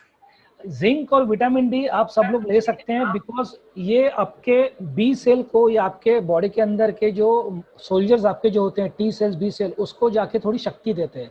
So vitamin C and zinc and probably vitamin D जो हम लोग बोलते हैं, ये आप सब लोग as a precaution आप ले सकते हो। प्रॉब्लम है कब तक और कितने दिन तक, ये सबसे बड़ा। How many days? हाँ, ये जो इशू है इसके बारे में कोई आंसर नहीं है। Probably till the time the corona is here और probably till the time we don't get vaccine. तो जब तक आपको लेना ही है, जब तक आपको कोई या तो वैक्सीन नहीं आती या आपको खुद को अगर कोविड हो तो, क्योंकि इसका कोई डेटा नहीं, ये लेने में कोई हार्म नहीं है, मैं आपको बोलता हूँ, लेकिन डोंट ओवरडोज इट। तो that is very important. Vitamin C not more than 1 gram and zinc not more than 100 milligram. So this are the standard dose. इसके ऊपर मत जाइए। बहुत लोगों की धारणा है मैं 4 गोली खा लूंगा तो मेरे में ताकत आ जाएगी, मैं 5 गोली खा लूंगा तो इम्यूनिटी बढ़ जाएगी। ऐसा कुछ नहीं है। बॉडी उतना ही एब्जॉर्ब करती है जितनी उसकी ताकत होती है, जितना उसका डोज होता है। So don't overdose, but you can take it for a longer time. Thank you very much. Thank you. Kapil ji, एक ऐसा सवाल है, मेरे हस्बैंड 12 दिन पहले पॉजिटिव थे, यहाँ किट्स अवेलेबल नहीं है, what is the best option if they have no symptoms? Okay, so ये जो अगर आपके पास में किट नहीं है तो प्रोबेबली 12 दिन से पॉजिटिव बोले तो मैं आपका पहला दिन पकड़ रहा हूँ जिस दिन आपने स्वैब दिया था, वहां से 12 दिन हो गए, if I am not wrong, correct? यही उनका सवाल है। तो जनरली देखा गया है कि वायरस 9 से 12 दिन लगते हैं वायरस को बॉडी में से निकलने के लिए, अगर आपको कोई कॉम्प्लिकेशन नहीं है तो। सो प्रोबेबली अगर आप 12 दिन पे कोई सिम्टम नहीं है तो आपका स्वैब ऑलरेडी नेगेटिव हो चुका है, एंड प्रोबेबली अगले 1 हफ्ते के बाद में आप 1 हफ्ता और वेट करिए और प्रिकॉशंस फॉलो करिए। अगर स्वैब आता है तो ठीक है, जनरली हम लोग अभी स्वैब नहीं बोलते हैं, but probably after a week you can do an antibody test and see how much antibodies are there. Thank you Kapil. अभी एक सवाल डॉक्टर विवेक नावंदर जी से। डॉक्टर विवेक नावंदर जी, आप हो? Doctor Vivek Nawandar. Yes sir, yes sir. आपसे एक ऐसा सवाल पूछा जा रहा है, हॉस्पिटल में पेशेंट देखते वक्त क्या प्रिकॉशन लेने चाहिए? नहीं, जो ओपीडी के समय आपको क्या प्रिकॉशन लेना है? हाँ, डॉक्टर कपिल जी ने जो अभी बताया है ना कि अपना हाथ जो बहुत इम्पोर्टेंट एक चीज है कि अपने हाथ से ही ये ट्रांसमिशन होता है आंखों में, अपने नाक को और अपने ओरल कैविटी को। तो बेस्ट आपका सबसे पहले, आप अगर आपके पास कोई सिंपल हॉस्पिटल का पीपीई किट नहीं है, आपके पास सादा गाउन भी है एक जो आपको अच्छी तरह से प्रोटेक्ट करे, और आपके हाथ में 2 ग्लोव्स हैं, वो भी आपके बहुत स्टैंडर्डाइज ग्लोव्स नहीं है, सिंपल रूटीन ग्लोव्स हैं, और आपके नाक पे मास्क है और आपको फेस शील्ड लगा हुआ है, और पेशेंट से एक थोड़ा सा 3 से 5 फीट का डिस्टेंस रख के ही जहां जहां एग्जामिनेशन की बहुत आवश्यकता है तो उसको मास्क लगा के रखना चाहिए। और मैं अभी पूरे 5 महीने से, जब से ये कोरोना का संक्रमण शुरू हुआ है, लॉकडाउन के पीरियड से अभी तक सेफली प्रैक्टिस किया हूँ, कई सारे ऑपरेशन किया हूँ, कोई एक्स्ट्राऑर्डिनरी एक भी बार मैंने पीपीई किट नहीं पहना है, पर स्टिल आज तक तो मैं सुरक्षित हूँ। और मैं चाहता हूँ कि बेसिक प्रिंसिपल कपिल जी ने और विलास जी ने जो बताया है कि अपने हाथों का नाक से टच नहीं होना चाहिए। फर्ज करो आपको मालूम नहीं सामने वाला पेशेंट पॉजिटिव भी है, अगर उसको एग्जामिन करने के बाद अगर जैसे बाय मिस्टेक आपको बताया गया है कि 7-8 बार गलती से आदमी का हाथ चेहरे पे जाता है, अगर फेस शील्ड हो तो वो आपको रोक देगी। और अगर ग्लोव्स पहना है तो ग्लोव्स पहनने के बाद भी डेटॉल से धोने की जरूरत नहीं, हम तो स्टेरिलियम डालते हैं उसके ऊपर, हैंड वॉश करते हैं और फिर से दूसरा पेशेंट देखते हैं। तो मुझे लगता है this is I think gold standard right now. Thank you very much doctor Vivek Nawandar ji. अभी अगला सवाल है डॉक्टर विलास जी लड्डा से। हेलो डॉक्टर लड्डा जी, आप ऑडिबल हैं? आपसे एक सवाल है, इम्यूनिटी बढ़ाने के लिए instead of patient having Covid और नॉन कोविड एक विटामिन या इम्यून मॉड्यूलेटर टैबलेट लेना जरूरी है या नहीं है? सभी लोगों को वैसे प्रोटोकॉल बनाया गया है। सभी लोगों को सभी लोगों को इस पैंडेमिक सिचुएशन में प्रिवेंटिव मेजर्स के तौर पर आपको एक विटामिन या इम्यून मॉड्यूलेटर गोली रोज लेना चाहिए या नहीं? बिल्कुल। एक तो विटामिन डी बहुत ज्यादा जरूरी है, साथ में जिंक विद बी कॉम्प्लेक्स, ये 2 चीजें, और विटामिन सी, ये 3 चीज अगर लेते हैं तो डेफिनेटली हमारी इम्यूनिटी बढ़ती है और उससे कोरोना या कोई भी वायरल लोड होने के चांसेस काफी कम होते हैं। विटामिन डी का डोज अपने डॉक्टर से पूछ, हफ्ते में एक बार होता है 60,000 यूनिट का, बाकी per day 1 tablet. Vitamin C 500 milligram 2 या 3 बार आप च्यूएबल टैबलेट होती है, ये लेने से एटलीस्ट 1 महीना ये ले लेवे, उसके बाद में उसको रिड्यूस कर सकते हैं, बट इससे डेफिनेटली हमारी इम्यूनिटी बढ़ती है। और एक सवाल है डॉक्टर, बहुत बहुत धन्यवाद डॉक्टर लड्डा जी। एक सवाल है डॉक्टर कपिल जी राठी से। एडवोकेट बाबूलाल जी मोदानी ने ये सवाल पूछा है, अगर कोरोना पेशेंट डिस्चार्ज हो जाता है तो उसके बाद उसके साथ क्या प्रिकॉशंस लेने चाहिए? Doctor Kapil ji Rathi. Corona patient discharge, corona patient को डिस्चार्ज के मैं पहले आपको क्राइटेरिया बताता हूँ कि जो अभी रिवाइज्ड क्राइटेरिया हम लोगों ने बनाया, महाराष्ट्र टास्क फोर्स ने और पूरे ने। कोरोना पेशेंट को हम तब डिस्चार्ज करते हैं जब तक वो 3 दिन तक उसको बुखार नहीं है, उसका ऑक्सीजन लेवल मेंटेन है मोर देन 94, प्लस उसको कोई प्रॉब्लम नहीं है, all other parameters are normal. एक बार जब ये पेशेंट को हम जब घर पर भेजते हैं तो ये पेशेंट्स को जनरली और अगले 15 दिन यानी 2 हफ्ते तक we ask them to monitor them very well. Monitor in the sense कि उनका पल्स, बीपी, सैचुरेशन वगैरह आप सब देखेंगे। उसके अलावा ये पेशेंट्स को हम लोग बोलते हैं कि घर पे जाने के बाद में भी लगभग 15 दिन और इनको घर पे रह के अपने आप को क्वारंटाइन जैसा रखना है। I am not saying isolation but quarantine. But अगले 5 से 7 दिन के अंदर में इनको एक बार वापस डॉक्टर को जाके दिखाना है कि उनके पैरामीटर कैसे हैं। अगर डायबिटिक है, हाइपरटेंशन है, बीपी, शुगर, हार्ट का प्रॉब्लम है तो मेडिसिन को एडजस्ट करना है। कुछ मेडिसिन होती है जो कोरोना में नहीं चलती है, वो आपके डॉक्टर आपको बराबर बताएंगे, चाहे वो डायबिटीज हो, चाहे वो बीपी हो, चाहे वो आपका हार्ट का इशू हो। बट लगभग अगले 1 हफ्ता डिस्चार्ज के बाद में बहुत क्रिटिकल होता है। हमने मैंने कम से कम 500 पेशेंट में कम से कम 15 पेशेंट ऐसे देखे हैं जो कि 10 दिन के बाद में वापस से एक प्रकार का बुखार या एक प्रकार का वापस ऑक्सीजन लेवल कम होना लेकर वापस आए, जिनको हमको वापस से आईसीयू में रखना पड़ा या वापस ट्रीटमेंट चालू करनी पड़ी। Don't let your guard down. बोलने का मतलब ऐसा है कि आप निश्चिंत मत होइए, अगले 8 से 10 दिन छुट्टी करने के बाद में भी आपको घर पर रह के अपने आप को वापस आपकी इम्यूनिटी बढ़ाना है, अपने आप को, अपने शरीर को तैयार करना है अगले चीज के लिए। I think proper monitoring, proper food, proper medications and proper follow up with your doctor is very important for next 10 days preferably. क्योंकि देखा गया वायरस आपके बॉडी में से 10 से 12 दिन में निकल जाता है, बोले तो वो आपके बॉडी के अंदर से किसी और को इन्फेक्ट नहीं कर सकता है, but virus can stay in your body, in your stomach और in your basically in your आपके शिट में या आपके जुलाब के अंदर में वो 35 दिन तक रह सकता है। तो बहुत लोगों में देखा गया है कि लेट ट्रांसमिशन भी होता है, बट 95% लोगों के अंदर में 12 दिन में virus gate cleared bye 10th और 12th डे। बहुत बहुत धन्यवाद डॉक्टर कपिल जी राठी।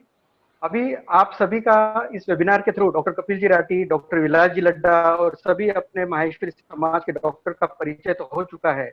इस पैंडेमिक सिचुएशन में मैं खुद आपको सभी की ओर से एश्योरेंस देता हूं, आपको कभी भी कोई भी प्रॉब्लम आ जाए, कभी भी कोई भी चीज या सलाह लेनी पड़े तो आपके लिए डॉक्टर कपिल जी राठी खुद आपको उनका नंबर शेयर करेंगे, डॉक्टर विलास जी लड्डा उनका नंबर शेयर करेंगे और आपको इस महामारी की सिचुएशन में आपको कैसे बचना है, हर तरीके का आपको मार्गदर्शन करने के लिए तैयार है। देखा है कि कपिल जी राठी ने जितना काम किया है कोविड में, शायद ही अपने समाज के कोई डॉक्टर ने इतना काम किया है। उन्होंने पर्सनली सभी पेशेंट को देखा है, सभी पेशेंट को हैंडल किया है, सभी पेशेंट को अच्छा होते हुए देखा है। तो कपिल जी राठी का जो अनुभव है हमें सभी के लिए काफी मार्गदर्शन ठहरेगा।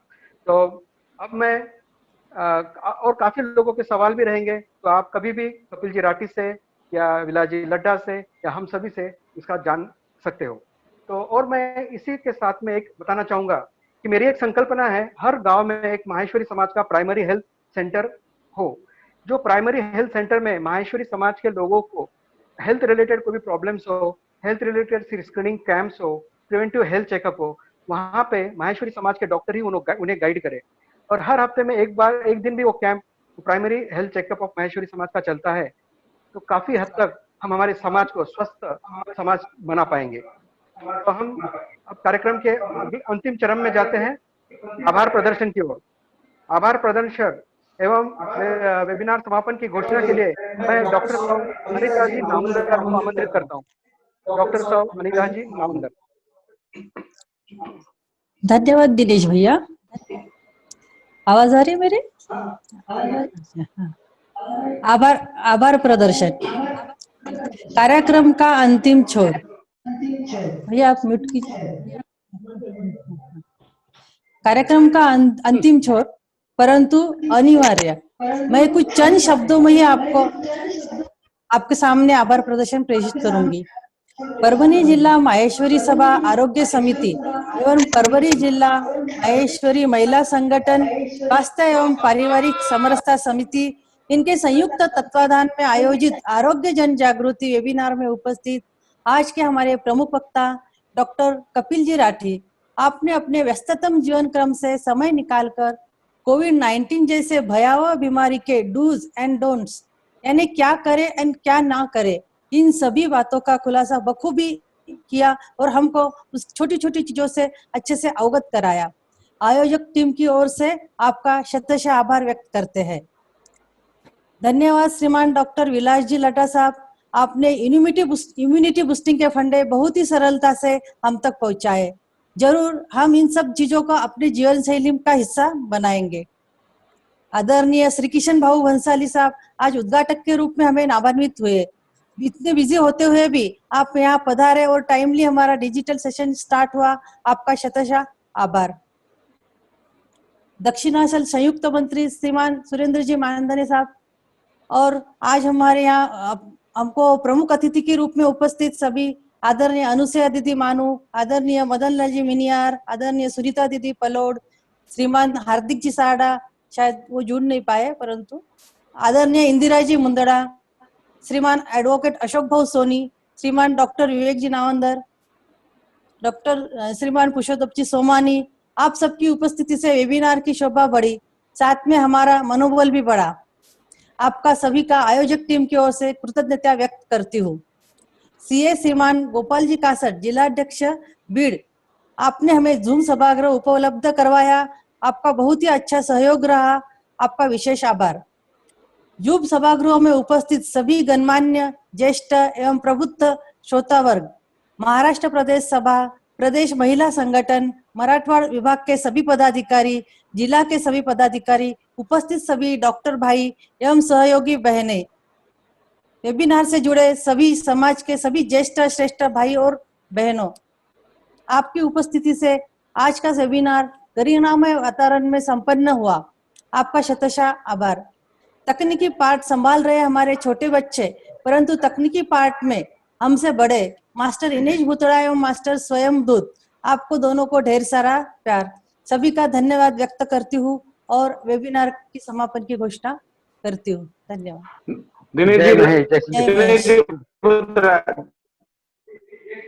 हाँ बोलिए ना। हेलो, एक मिनट सर। पुरुषोत्तम जी सोमानी जी बोलिए। पुरुषोत्तम जी सोमानी बात करना है।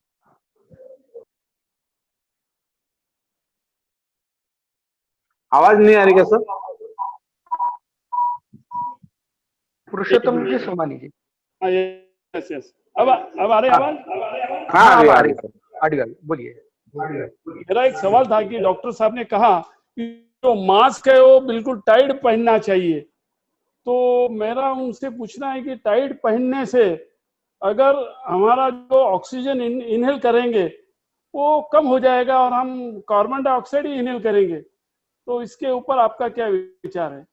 हाँ, मैं आपको फिर बता दूं कि मास्क टाइट पहनना इसका मतलब ये नहीं कि अपने को उसको एक प्रकार का खाली कोई आप ये नहीं कर सकते इट शुड बी ब्रीदेबल, जिसके अंदर में आप सांस का आवागमन हो सके। लेकिन अगर आपका मास्क अगर साइड से लीक हो रहा है, अगर आपका मास्क ऊपर से लीक हो रहा है, जो कि आपको वो डिसाइड करना है कि कितना टाइट और कितना लूज है।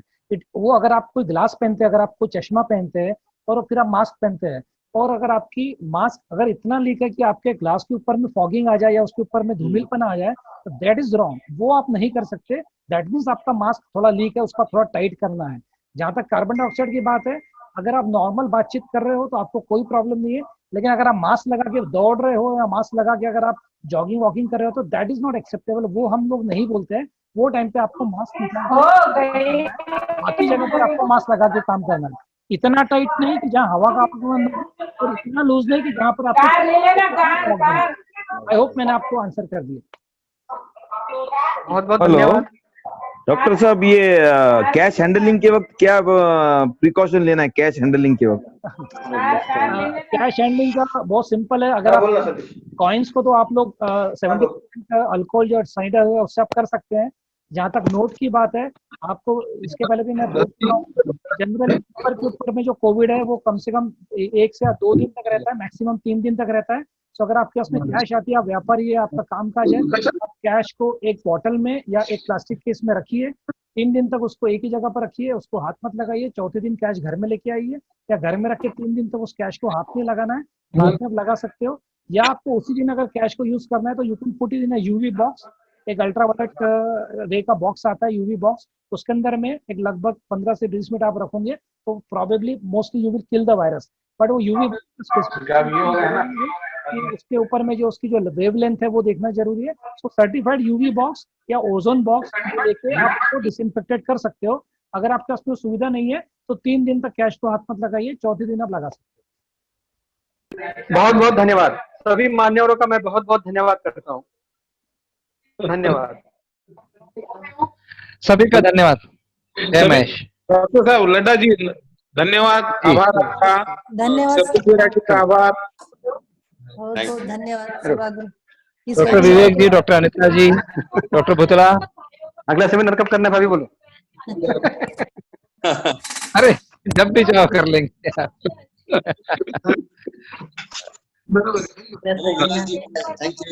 बहुत कुछ करना है दिनेश जी और विवेक जी के साथ में। Yes yes yes, thank you करेंगे विलास जी, मिलेंगे। मजा आ गया, काफी अच्छा लगा। अभी ऑफलाइन हो गए ना? हाँ, अटेंडेंस भी अच्छा था, बढ़िया हो हाँ, 125 तक पहुंचा मेरे ख्याल से। It was a great experience and wonderful experience. Dinesh bhai, it was the great and wonderful experience to listen these two dignitaries, Ladda ji and Rathi ji. It's a very good experience to all of us, and definitely it will be helpful to everyone in our Parbhani particularly, though it is district but like town place. It's definitely useful to us. Yes, yes, definitely. Definitely. हाँ जी, बोलो ना। Yes, yes. Hello. हाँ, कुछ बोल रहे हैं? नहीं doctor साहब, जो भुतड़ा जी वो जो प्राइमरी हेल्थ सेंटर शुरू करना, उसके लिए जल्द से जल्द उसके लिए आगे बढ़ना है। बात करें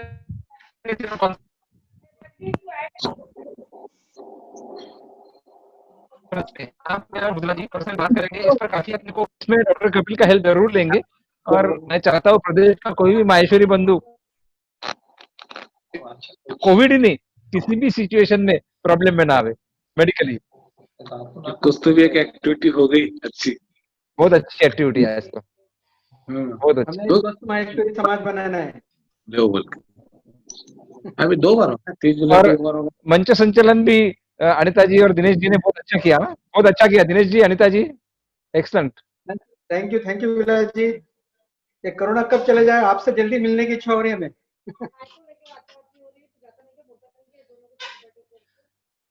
देखो 2 घंटे हो गए फिर भी आनंद आया सभी को। या श्योर।